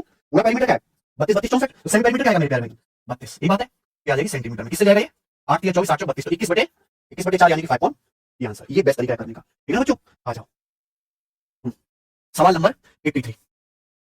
Creating a frustum, a right circular cone is sliced parallel to its base. The height of original cone is 30 cm and the cut is made 10 cm from the vertex. What the ratio of volume of frustum to that of entire cone? ये कोन की cutting वाला सवाल है क्या? देखो बीच में तो मेरे को तो याद है कि कब कोन की कटिंग पे सवाल आए हूं। ये 2017 से पहले आते थे कटिंग वाले सवाल, लेकिन आप हमारी शीट देखोगे मैं हर साल और अभी भी करवाता हूं बढ़िया क्वेश्चन। ये शंकु है, इस शंकु की हाइट कितनी है 30 सेंटीमीटर। कोन की हाइट 30 सेंटीमीटर, आप बोलोगे हाँ सर। शंकु को उसके आधार के समांतर काटा जाता है और कट जो है टॉप से 10 सेंटीमीटर की दूरी पर काटा जाता है। हमने इसे काट दिया, कट है, इस कोन को क्या कर दिया कट।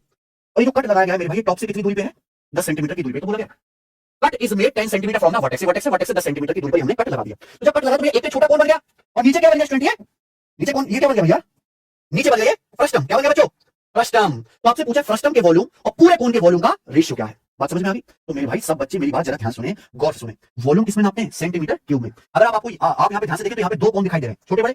ये दोनों कोन जो है बिल्कुल एक दूसरे के सिमिलर फॉर्मेट में है। इन दोनों कोन की, छोटे बड़े कोन की हाइट का रेशियो क्या है 10 और 30, 1 3।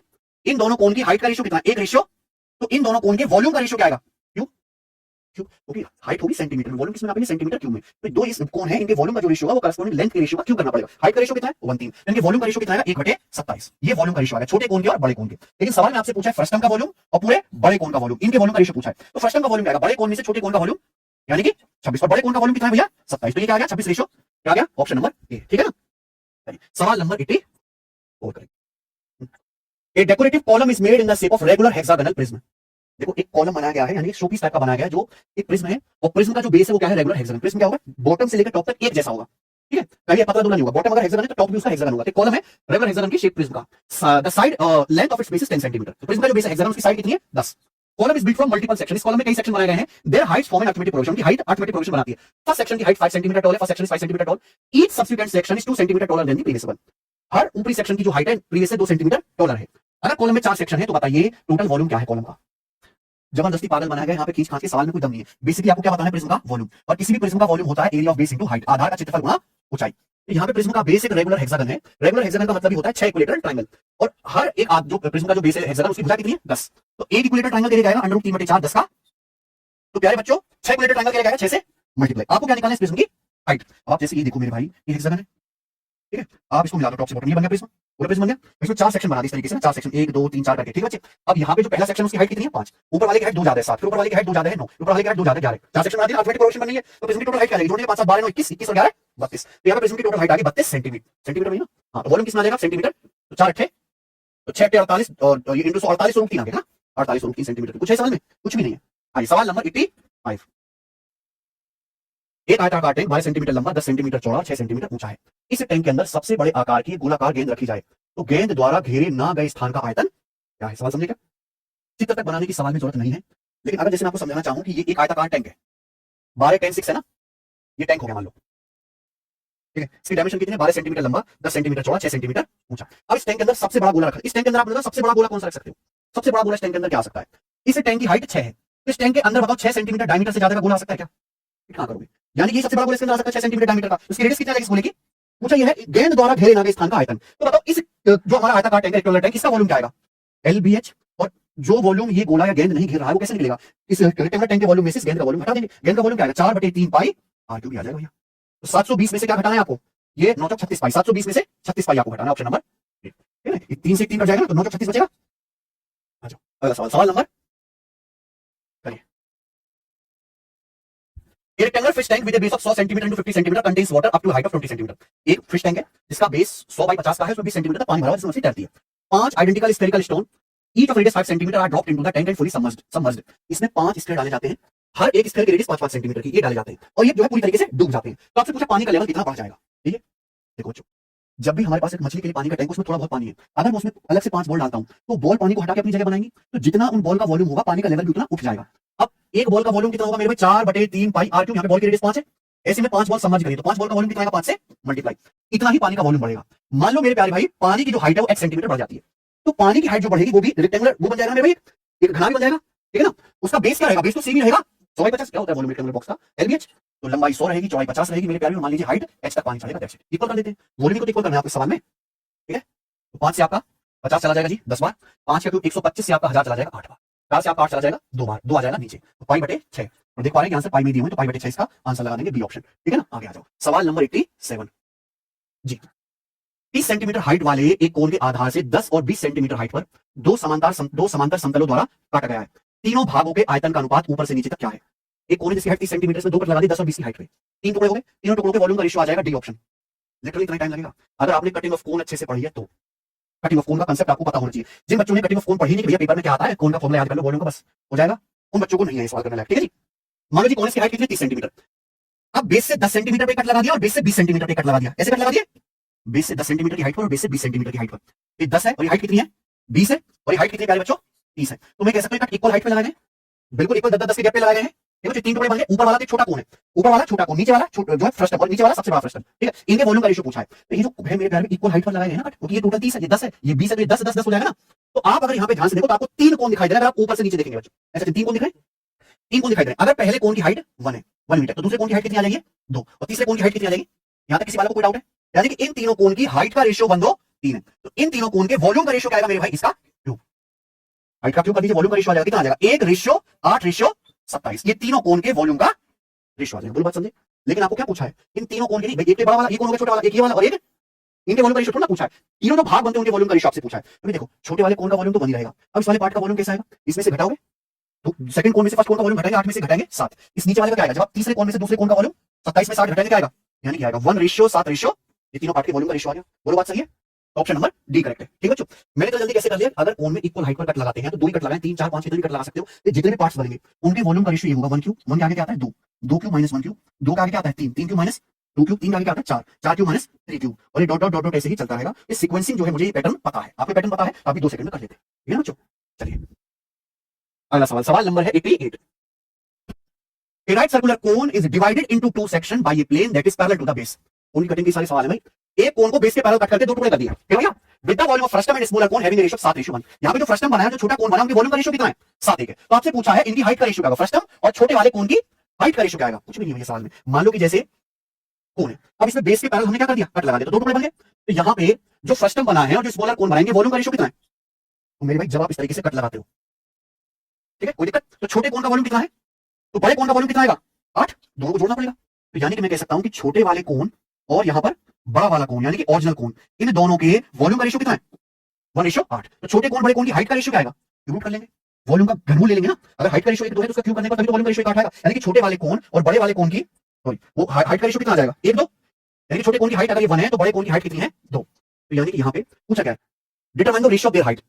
रेशियो ऑफ देयर हाइट देखो पहले क्या बोला गया यहाँ पे फ्रस्टम, बाद में क्या बोला गया स्मॉलर कोण, यानी कि फ्रस्टम की हाइट भी 1 आ जाएगी और छोटे कोण की हाइट भी 1 आ जाएगी, 1 वाली तो आ गई, फ्रस्टम की हाइट भी 1 आ जाएगी, छोटे कोण की हाइट भी है 1 आ जाएगी, इक्वल इक्वल बिल्कुल मिडिल से कट लगाया गया, तो क्या आ जाएगा आंसर 1 आ जाएगा। ठीक है आगे चले, सवाल number 80। A cylindrical storage container has a base radius of 3 cm। एक cylindrical container base radius 3 है। It is designed with section whose height form an arithmetic progression starting from 2 cm for the bottom section and reaching 10 cm for the topmost section, covering a total of 5 section। Total कितने section है 5। तो आपसे पूछा total volume container का क्या है, पाई बराबर 3.14। ऐसा सवाल तो हमने भी किया है, बस वहां पे क्या था एक प्रिज्म था और यहाँ पे क्या है सिलिंड्रिकल कंटेनर है। तो भाई ध्यान से सुनेगा, सिलेंडर के वॉल्यूम का क्या फॉर्मूला है pi R square H, without पाई के वाले सवाल में बताया गया 3.14। एक सिलिंड्रिकल स्टोरेज कंटेनर है, सिलिंड्रिकल कंटेनर इसमें गेहूं आप रख सकते हो, इसके बेस की रेडियस बता दी 3 सेंटीमीटर। ठीक है बच्चों, हमें क्या निकालनी पड़ेगी इसकी हाइट। जब इसको डिजाइन किया गया तो उसमें छोटे छोटे सेक्शन छोटे छोटे पार्टीशन बना दिए और उन पार्टीशन की जो हाइट है वो अर्थमेटिक प्रोग्रेशन में है, जो 2 सेंटीमीटर स्टार्ट होती है, बॉटम सेक्शन की हाइट है 2 और मेरे पास टॉप मोस्ट सेक्शन की हाइट है 10 और ऐसे टोटल कितने सेक्शन है 5 सेक्शन है। कितने सेक्शन है 5। भैया पहले की 2 है, दूसरे की 4 होगी, तीसरे की 6 होगी, चौथे की 8 होगी, तभी तो पांचवे की 10 बन पाएगी। अर्थमेटिक प्रोपोर्शन तभी तो बनेगा, 2 4 6 8 2 2 का गैप हो जाएगा। नॉर्मल सी बात है, सिंपल लॉजिक है। तो यानी कि ये जो सिलिंड्रिकल कंटेनर है, इसकी जो टोटल हाइट है वो कितनी बन जाएगी? ये कितनी बन जाएगी? 30 बन जाएगी, 6 पंजे 30। अब आपको क्या निकालना है? वॉल्यूम। तो यहाँ पे केवल वॉल्यूम रख देंगे, वैल्यू रख दो, पाई 3.14, रेडियस 3 है, 3 का स्क्वायर 9 इंटू हाइट, बताओ क्या आ जाएगा?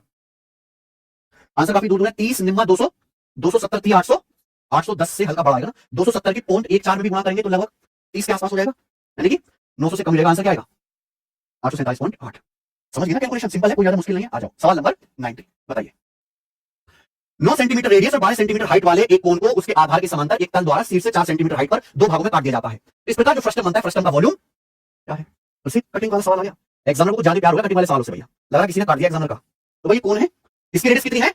9 सेंटीमीटर। इसकी हाइट कितनी बच्चों? कोन की 12 सेंटीमीटर। अब इसमें सुंदर सा कट लगाते हैं, जैसे उसने आपका काटा था, आधार के समांतर कट लगाते हैं, टॉप से 4 सेंटीमीटर की हाइट पर, यहां से कट लगा दिया। तो जैसे ही कट लगा, नीचे से खूबसूरत फ्रस्टम बन गया। बन गया? इसी फ्रस्टम का वॉल्यूम पूछा है। हालांकि फ्रस्टम के वॉल्यूम का भी एक फॉर्मूला होता है अलग से, लेकिन इसमें बहुत तामझाम है, मैं वो नहीं कराऊंगा, यहाँ आपको बताऊंगा बेटर तरीका। ये बताइए, कट जो लगाया गया है वो टॉप से 4 सेंटीमीटर की हाइट पर लगाया गया, तो आपको यहाँ पे 2 दिखाई दे रहे हैं, छोटे कोन और बड़े कोन। उनकी हाइट का रेशियो कितना है मेरे प्यारे? यहाँ पर छोटे कोन बड़े कोन की हाइट का रेशियो कितना? छोटे कोन की 4 बढ़ेगी, तो इनकी हाइट का रेशियो आ गया बच्चों 1:3। तो इनके वॉल्यूम का रेशियो क्या आएगा? यानी कि 1 बटे, तो ये आ गया वॉल्यूम का रेशियो छोटे कोन और बड़े कोन के। अगर छोटे कोन का वॉल्यूम बने, बड़े कोन का वॉल्यूम 27 है, तो फ्रस्टम का वॉल्यूम क्या है? 27 माइनस 1। तो इस फ्रस्टम का वॉल्यूम 26 यूनिट की वैल्यू निकालनी है आपको। पता क्या? हमें इस बड़े कोन की पूरी डायमेंशन पता है, बड़े कोन की 9 है, ये 12 है, तो बड़े कोन का वॉल्यूम कितना है? 27 यूनिट। जबकि बड़े कोन का वॉल्यूम आएगा कितना? 1/3 पाई आर स्क्वायर, रेडियस 9 है, 9 का square into height 12 centimetre cube. कोई दिक्कत? तो 27 से 81 3 बार चला जाएगा, 3 से 3 कट जाएगा, तो 1 यूनिट की वैल्यू कितनी आ जाएगी? 12 पाई सेंटीमीटर क्यूब। यहां से भी निकाल सकते थे, 1 केवल 12 पाई आएगी, 26 की वैल्यू कितनी आ जाएगी? 26 गुणा 12 पाई सेंटीमीटर। तो ये क्या आ गया बच्चे? फ्रस्टम का वॉल्यूम आ गया, ठीक है ना? 26 गुणा 12 कितना आ गया? 260 312। ये सवाल का आंसर डी ऑप्शन। सीधा भी देख सकते थे कि 26 है, 26 यानी कि 26 का मल्टीपल। ये तो है कि 144 गुणा 3, ये 24 का वर्ग है, ये 8 गुणा 81 है, ये नंबर 26 का मल्टीपल है, ये आंसर हो जाएगा, ठीक है ना? आप ऐसे भी कर सकते थे कि यहाँ पे ये 9 है, तो कितना आ जाएगा मेरे प्यारे भाई? 1:3 का रेशियो ना हाइट में, तो रेडियस में 1:3 का रेशियो, इसकी क्या आ जाएगी? रेडियस 3। तो आप छोटे कोन का वॉल्यूम निकाल लो, छोटे कोन का वॉल्यूम कितना है? वॉल्यूम की ज्यादा जल्दी निकल जाएगी पाई स्क्वायर करके, ठीक है ना? 1/3 पाई स्क्वायर के फॉर्मूले से आंसर ये आना है। बेटर है कि पेपर में आप ये आगे की कैलकुलेशन ना करो, सिंपल डायरेक्ट क्या देखो, 3 का मल्टीपल। हाँ जी, आगे चलेंगे। अगला सवाल, सवाल नंबर आपके सामने यहाँ पर 91 बनाइए। A water tank is shaped like a composite prism. The bottom part is a triangular prism with base area 60 centimeter square and height 1.2, while the top part is a rectangular prism with base 40/30 and height 100. What the total volume of the tank is liter? Litre 1 वर्ग metre, गलत लिखा हुआ है, 1 metre cube आएगा litre ना, 1 घन metre. देखो paper में गलत लिखा है एग्जामिनर ने, 1 मीटर क्यूब लीटर होता है, ठीक है ना? इस साल में कुछ है भी नहीं, कुछ है क्या? प्रिज्म का वॉल्यूम क्या होता है? Area of base into prism का volume, area of base into height. बहुत सिंपल सी बात है, दिमाग लगा लीजिए मेरे प्यारे दोस्तों, ठीक है? एक जो है water tank, it's shaped like a composite prism, 2 prism को मिला के बना है एक वाटर टैंक जो है, 2 प्रिज्म का कंपोजिशन है। बॉटम पार्ट क्या है? ट्रायंगुलर प्रिज्म है, जिसका base area 60 centimetre square, height है 1.2। तो आपसे यहाँ पे टैंक का टोटल वॉल्यूम पूछा है, तो दोनों प्रिज्म के वॉल्यूम को ऐड करना पड़ेगा। तो यहाँ पे जो ये आपका वाटर टैंक है, इसका बॉटम पार्ट जो है वो ट्रायंगुलर प्रिज्म, उसका volume area base into height. तो यहाँ पे ट्रायंगल एरिया कितना? 60 सेंटीमीटर स्क्वायर इंटू हाइट है 1.2 मीटर स्क्वायर। 1.2 मीटर को सेंटीमीटर बदल लेते 120 सेंटीमीटर, सब कुछ सेंटीमीटर में कर लो, क्या दिक्कत है, ठीक है भाई? प्लस जो टॉप पार्ट है वो एक रेक्टेंगुलर प्रिज्म है, उस रेक्टेंगुलर प्रिज्म का बेस क्या है? 40/30 और हाइट कितनी? 0.8। आप बताओ रेक्टेंगुलर प्रिज्म का मतलब क्या होगा? क्यूबॉइड, घना। भाई एक ऐसा प्रिज्म जिसका बेस रेक्टेंगल, रेक्टेंगल किसका होता है बेस? क्यूबॉइड का घना का ये है रेक्टेंगल, ये नीचे में रेक्टेंगल, ऊपर रेक्टेंगल, क्या बन गया ये? प्रिज्म। तो इसका वॉल्यूम क्या आएगा? रेक्टेंगल के लिए क्या होगा? लंबाई गुणा 40 गुणा 30 1200 इंटू हाइट कितनी है? 0.8 मीटर को सेंटीमीटर में लिखेंगे तो 80 सेंटीमीटर। ये वॉल्यूम किसमें आ गया? सेंटीमीटर क्यूब में आ जाएगा वॉल्यूम ना। तो ये 7200 और 96,000, यानी कि 7200 और 96,000 कितना आ गया? 96 7 103 10,000 है, 9600 और 7200 103 200 हो जाएगा ना? अरे बोलो विदाउट 96,000 और उसमें क्या ऐड कर देंगे? 7200 ऐड कर देंगे, ठीक है बच्चे? 296 7 103, ये क्या आ गया? Volume centimetre cube. वैसे देखते समझ आंसर क्या आ गया? ये सेंटीमीटर क्यूब में लीटर में बदलना है, तो 1 लीटर में 1000 सेंटीमीटर क्यूब होते हैं, तो सेंटीमीटर क्यूब को लीटर में बदलना है, तो इसको 1000 से डिवाइड करना पड़ेगा। तो ये आ जाएगा 1000 से डिवाइड करेंगे 103.2 लीटर, ये ऑप्शन, ठीक है? कोई डाउट इसमें? चलिए आगे चलिए, अगला सवाल, सवाल नंबर है 92। ए रेगुलर राइट पिरामिड है, स्क्वायर बेस, एक पिरामिड का बेस स्क्वायर है, जिसकी साइड कितनी है? 12 है। इस पिरामिड की स्लांट हाइट कितनी है? 10। स्लांट हाइट दिए बेटा, तो आपसे क्या पूछा? पिरामिड का वॉल्यूम। तो पहली बात तो आप ये समझिएगा कि किसी भी पिरामिड का वॉल्यूम होता है 1/3 area of base into height, 1/3 आधार का क्षेत्रफल गुणा 1/3 जरूर आएगा। प्रिज्म में केवल area of base into height. तो पिरामिड का बेस स्क्वायर है, देखो रखा हुआ मेरे पास, पहले से लाइक है, ये पिरामिड है, पिरामिड का बेस क्या है? स्क्वायर है। ये क्या है? इसका टॉप। तो पिरामिड ये होता है कि बॉटम तो मेरे प्यारे 2D शेप होगी, लेकिन टॉप एक एपेक्स जो है सिंगल पॉइंट होगा, ठीक है बच्चों? अब यहाँ पे इसकी तो ये भुजा दी है बेस की 12, लेकिन आपको क्या दिया है? स्लांट हाइट दिया बेटा, स्लांट हाइट हाइट नहीं दिया, क्या दिया है? तो आपको पिरामिड की हाइट निकालनी पड़ेगी। पिरामिड की हाइट का मतलब ये इसका टॉप है और ये इसका एपेक्स है, इनके बीच की परपेंडिकुलर डिस्टेंस। स्लांट हाइट का मतलब आप ये देख रहे हो, ये इस पिरामिड का एक क्या है मेरे प्यारे? लिटिल सरफेस है। कैसी शेप में है? ट्रायंगल की शेप में सचिन। इस ट्रायंगल की जो हाइट है वो है स्लांट हाइट। ये पिरामिड के सब क्या है? चारों लेटरल पार्श्व सतह, इनकी जो मेरे प्यारे भाई हाइट होगी वो क्या है, पिरामिड की स्लांट हाइट। लेकिन हमें क्या निकाली, पिरामिड की नॉर्मल हाइट, एपेक्स और बॉटम के बीच की दूरी, टॉप बॉटम के बीच की दूरी। और हाँ कैसे निकालिएगा, देखो मान लो कि जैसे आपका ये एक, कैसे बना दें, जैसे मान लो ये आपका जो है स्क्वायर बेस पिरामिड है, और यहां से मेरे दोस्तों ऊपर की तरफ क्या आ जाएगा, एपेक्स। इसकी साइड कितनी है, बारह। स्लांट हाइट यानी कि एपेक्स से मेरे प्यारे भाई इसको मिड पॉइंट को मिलाएंगे, स्लांट हाइट बनेगी। कितनी स्लांट हाइट, ये आपको निकालना है, एक आपको निकालना है बच्चों, पिरामिड की क्या है हाइट, इसको यहां से मिलाएंगे तो क्या बनेगा, 90 डिग्री राइट एंगल ट्रायंगल हवा बनेगा। अगर ये 12 है तो मेरे दोस्तों ये कितना है, तो आधा हो जाएगा 6 6, 90 सामने 10 है 6, ये पिरामिड की हाइट कितनी है, पूरा फिगर नहीं बनाया मैंने, ठीक है ना, जितनी जरूरत उतना ही बनाया। तो पिरामिड का वॉल्यूम क्या आ जाएगा, 1/3 बेस का एरिया, अगर स्क्वायर की साइड 12 है तो बेस का एरिया 12 का इंटू हाइट 8 सेंटीमीटर क्यूब। 144 को काटेंगे 3 से 48 बार, तो 48 गुणा 8 क्या जाएगा, 320 और 64 300 सेंटीमीटर क्यूब आंसर, ठीक है ना भाई। अपन को लगता है ये बात आपको समझ में आ गई है, आगे चले।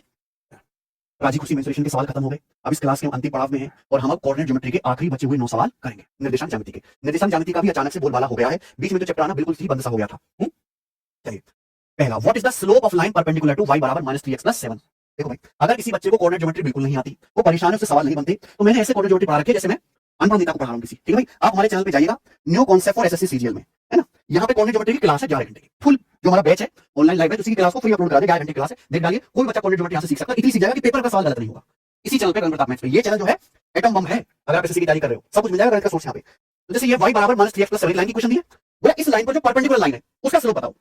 देखो अगर कोई लाइन इस फॉर्मेट में लिखी हुई है y बराबर mx + c, तो ये m क्या होगा, उस लाइन का स्लोप हो जाएगा। यहाँ जो y बराबर -3x + 7 लिखा हुआ है, ये जो -3 क्या है इस लाइन का, अब इस लाइन पे परपेंडिकुलर लाइन का स्लोप क्या आएगा, अगर दो लाइन प्यारे बच्चों परपेंडिकुलर है तो उनके स्लोप का जो प्रोडक्ट होगा वो क्या आएगा, -1। यहाँ से इस लाइन के परपेंडिकुलर लाइन का स्लोप आ जाएगा 1/3, आंसर है सी ऑप्शन, ठीक है ना। What is the minimum distance from the origin 0 0 to a point on the line segment connecting the points a 3,0 और b 0,4, ठीक है, 12/5 आ गया 2.4। नहीं समझोगे इतना जल्दी से। मान लो कि जैसे बच्चे आपके कोऑर्डिनेट एक्सिस है, एक्स एक्सिस और वाई एक्सिस, ये क्या हो गया आपका ओरिजिन 0,0। अब दो पॉइंट है, एक तो पॉइंट है ए जिसके निर्देशांक है 3,0, यही पे होगा एक्सिस पे, और दूसरा है मेरे प्यारे बी जिसके निर्देशांक है 0,4 है ना, वाई एक्सिस पे। अब इन दोनों को जोड़ने वाली लाइन बन गई है ए बी। अब ए बी की आपको बतानी है ओरिजिन से मिनिमम डिस्टेंस, तो बेसिकली क्या बन गया, ये ओरिजिन है ओ, ये O A B right angle triangle बन गया, तो इस राइट एंगल ट्रायंगल का ए बी क्या है, हाइपोटेनस। तो ओरिजिन से इसकी दूरी बतानी, यानी कि हाइपोटेनस की बेसिकली आपको क्या बतानी है, हाइट। तो भाई ये डिस्टेंस कितनी होगी, 3 पॉइंट ओ से ए तक की डिस्टेंस कितनी होगी, तो ये कितनी आ जाएगी, 3 4 5। तो किसी भी राइट एंगल ट्रायंगल में हाइपोटेनस के ऊपर अगर आप हाइट निकालते हैं तो हो जाएगी 90 डिग्री बनाने वाली साइड की गुणा बटे हाइपोटेनस, यानी कि 3 × 12/5, तो आ जाएगा डायरेक्ट 2 पॉइंट। आप मेंटली कर सकते थे ये चीज, बताइए। पॉइंट 2,8 और 6,4 को जोड़ने वाली लाइन के रेखाखंड के लंबवत द्विभाजक का समीकरण क्या है, आप समझे। What is the equation of perpendicular bisector of line segment connecting the point 2,8 and 6,4। मान लो मेरे प्यारे भाई ये एक लाइन है जो दो पॉइंट को कनेक्ट करती है, जिनके कोऑर्डिनेट है 2,8 और 6,4। आपको इस लाइन की इक्वेशन नहीं बतानी, इस लाइन का जो परपेंडिकुलर बाइसेक्टर, परपेंडिकुलर बाइसेक्टर समझते हैं एक ऐसी लाइन जो इसके ऊपर परपेंडिकुलर भी हो और इसको आधी आधी बाइसेक्ट भी करती हो, ये कहलाएगी रेड लाइन, इसका ब्लू लाइन का परपेंडिकुलर बाइसेक्टर, ठीक है बच्चों, इसकी इक्वेशन बतानी है। तो बच्चों ये मिड पॉइंट को बाइसेक्ट कराना है यहाँ पे, तो इस मिड पॉइंट के कोऑर्डिनेट क्या होंगे, 2 और 6, 8 का एवरेज लेना है, इन दोनों का एवरेज 2 4 का आधा 4 और 8 4 12 का आधा, यानी कि 4, तो बेसिकली मुझे इस लाइन की क्या बतानी है, इक्वेशन। ये लाइन ऐसी है जो पॉइंट 4,6 से गुजर रही है, तो जो भी लाइन होगी वो 4,6 से गुजरी, तो 4,6 रखने पर सेटिस्फाई होगी। ऑप्शन से देखते हैं, 4 4 देखो, y की जगह 6, x की जगह 6 बराबर -4 गलत, y की जगह 4 x की जगह 6, तो 4 बराबर 4 हो गया, y की जगह 4 x की जगह 6, तो 10 - 6 4 बराबर 4 यहां भी हो गया, नहीं y 6 बराबर 4, हाँ ये गलत है, बी गलत हो गया। y अगर 6 रखेंगे तो x की जगह क्या है, -4 + 6 बराबर 6 हो गया। y अगर आप 4 रखोगे तो y क्या है 6, x की जगह 4 रखोगे, 4 + 2 6, तो ये भी हो गया। सीओडी ऑप्शन में सेट हो गया बात, अरे हो गया कि नहीं हो गया, हो रहा है, ठीक है। तो दो ऑप्शन तो हमारे हट गए, ए और बी, इन दोनों ऑप्शन में फंस गया, तो मैं परेशान या उदास नहीं होगा। आप मुझे बताओ ये जो लाइन है इस ए बी पर क्या है, परपेंडिकुलर, तो आप मुझे बताओ इस वाली लाइन का स्लोप क्या आएगा, या ढाल। अगर कोई भी दो line x1 y1 x2 y2 से होकर गुजरती है तो उसका स्लोप क्या होता है, y2 - y1 बटे x2 माइनस, हम पढ़ा हुआ होना चाहिए, 4 में से 8 घटाओगे माइनस का बटे x2 - x1, 6 में से 2 घटाओगे यानी कि माइनस। अगर इस लाइन का स्लोप -1 है तो इसके परपेंडिकुलर जो लाइन होगी उसका स्लोप क्या होगा, 1, कि दो परपेंडिकुलर लाइन के स्लोप का प्रोडक्ट -1 होता है, -1 × 1 -1 आएगा। तो आंसर ऐसा इक्वेशन होगा जिस लाइन का स्लोप 1 हो, इस लाइन का स्लोप -1 है, ये आंसर नहीं, आंसर क्या आएगा, y बराबर mx + c होता है, इसका स्लोप बनना है, ये आंसर है, ठीक है बच्चे। आइए 96, a line L is perpendicular bisector of the line segment connecting point A 2,5 and B 8, -1. What is the y intercept of line L? line L का y intercept क्या है, सवाल समझे। देखो एक लाइन है जो दो पॉइंटों को मिलाते हैं, 2,5 और 8 -1, ये पॉइंट है 2, और दूसरा ये हो गया 8, -1, ठीक है बच्चे। अब लाइन L इन दोनों पॉइंटों को जोड़ने वाली रेखा का लंब समद्विभाजक है या फिर परपेंडिकुलर बाइसेक्टर है, तो परपेंडिकुलर भी करेगा यहाँ और आधा आधा भी करेगा, ये नाम है इसका लाइन L। ये जो लाइन L हम खींचेंगे इसका y अंतःखंड बताना, y अंतःखंड की ये जो लाइन L है y एक्सिस को कहीं ना कहीं काटेगी, उसकी ओरिजिन से क्या डिस्टेंस है, y इंटरसेप्ट का मतलब क्या है कि मान लो जैसे ये लाइन है, ये लाइन से जब कट करेगी तो ये y एक्सिस पे जो इंटरसेप्ट है ये कहलाता है, समझ में आया बच्चों। चलो क्या आएगा भाई, देखो जब मैं आपसे कहता हूं y बराबर mx प्लस, ये एक लाइन की स्टैंडर्ड इक्वेशन है। वैसे तो सॉल्व करने के कई सारे तरीके हैं। y बराबर mx प्लस, ये इस किसी भी लाइन की स्टैंडर्ड इक्वेशन है। अगर कोई लाइन इस फॉर्मेट में लिखी हुई है तो m क्या है इस लाइन का स्लोप, और c क्या है y एक्सिस पर इंटरसेप्ट ऑन y एक्सिस। क्या आपको मेरी बात समझ में आ गई? यानी कि सॉल्व बेसिकली क्या बताना है आपको, c की वैल्यू बतानी है, ठीक है। तो आप लोग क्या निकाल लो इस लाइन की इक्वेशन, यानी कि इस परपेंडिकुलर बाइसेक्टर का आप लोग समीकरण पता कर लीजिए। ऐसा समझ आ रहा है?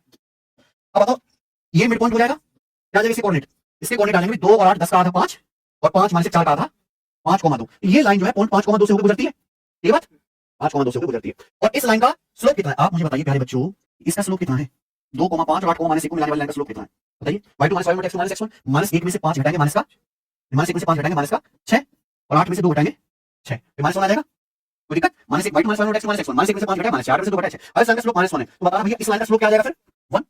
तो ये जो परपेंडिकुलर बाइसेक्टर इसका स्लोप बना गया, तो क्या इक्वेशन बनेगी y बराबर 1 * x प्लस c। आपको सर c तो निकालना है भाई साहब, ये जो लाइन है पॉइंट 5,2 से जाती है, तो 5,2 सेटिस्फाई करेगा, y की जगह 2 और x की जगह 2 सेटिस्फाई होगा, तो c कितना आ जाएगा -3, c की वैल्यू -3 आ गई। अगर आपसे लाइन की इक्वेशन पूछी जाती है परपेंडिकुलर बाइसेक्टर की तो y बराबर x - 3 आ जाती। अगर आपसे इस लाइन l की इक्वेशन पूछता क्या जाती y बराबर x - अच्छा सवाल है, सब समझ गए ना, मैंने सारा कॉन्सेप्ट बता दिया। सवाल नंबर 90 करेंगे।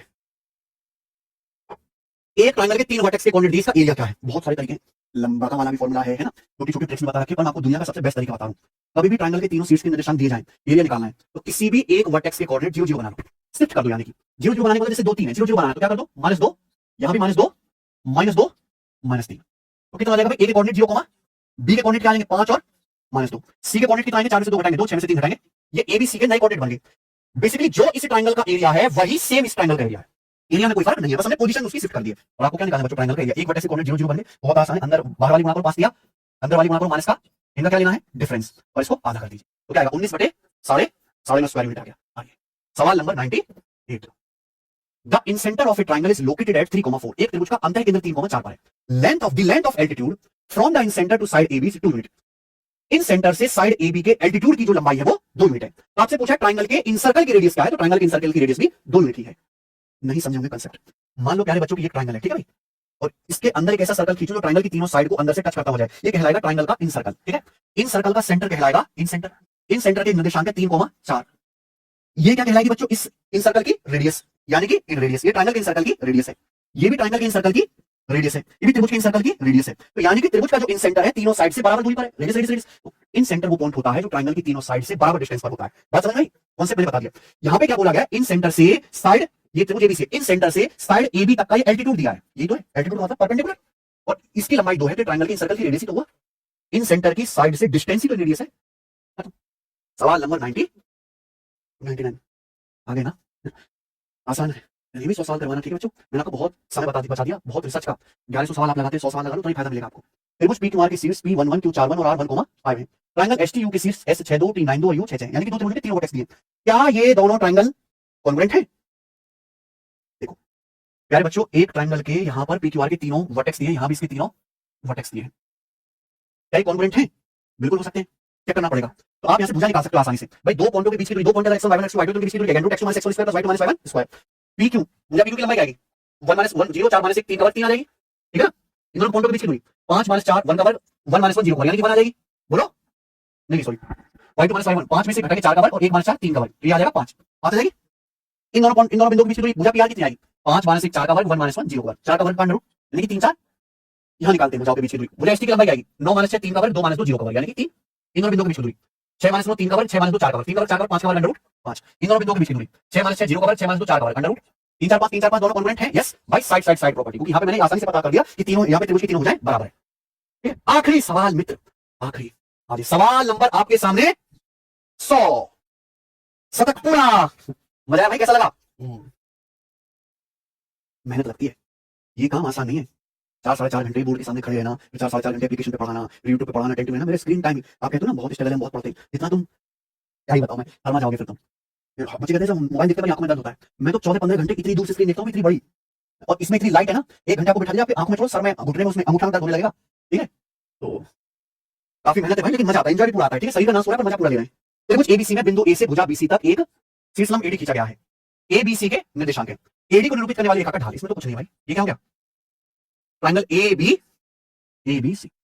तो यहां पे क्या खींच दिया बच्चों हमने, पॉइंट A से भुजा BC पर ये एल्टीट्यूड खींच दिया। आपसे क्या पूछा, इसी AD का स्लोप पूछा है, यहाँ पे बी के कोऑर्डिनेट कितने 2 कॉमा सी के कोऑर्डिनेट कितने 6 कॉमा 3। तो आप पहले क्या निकालो लाइन बीसी का स्लोप निकालो ना, इस लाइन का स्लोप निकालो y2 - y1 बटे x2 - x1 3 - 1 बटे x2 - x1 6 - 2 यानी कि 1 बटे, तो लाइन बीसी का स्लोप आ गया 1 बटे 2। इसके परपेंडिकुलर लाइन एडी उसका स्लोप कितना आ जाएगा माइनस का 2 आ जाएगा ना, क्योंकि इन दोनों की गुणा करके क्या आना चाहिए बी हो जाएगा। 1 बटे 2 की -2 में गुणा करेंगे स्लोप का प्रोडक्ट क्या हो जाएगा -1। आंसर क्या आ गया बच्चे -2 आ जाएगा। ठीक है जी, चलिए 101 सवाल, मैं 101 का पूरा सगुन पूरा कर रहा हूं मेरे भाई। ठीक है, ये आखिरी सवाल आएगा क्लास का। ठीक है, इससे ज्यादा मैं नहीं करवाऊंगा, चाहता हूं लो लो। त्रिभुज एबीसी का केंद्रक बिंदु जी 4,5 पर है, शीर्ष ए 2,3 पर है। अगर पॉइंट डी भुजा बीसी का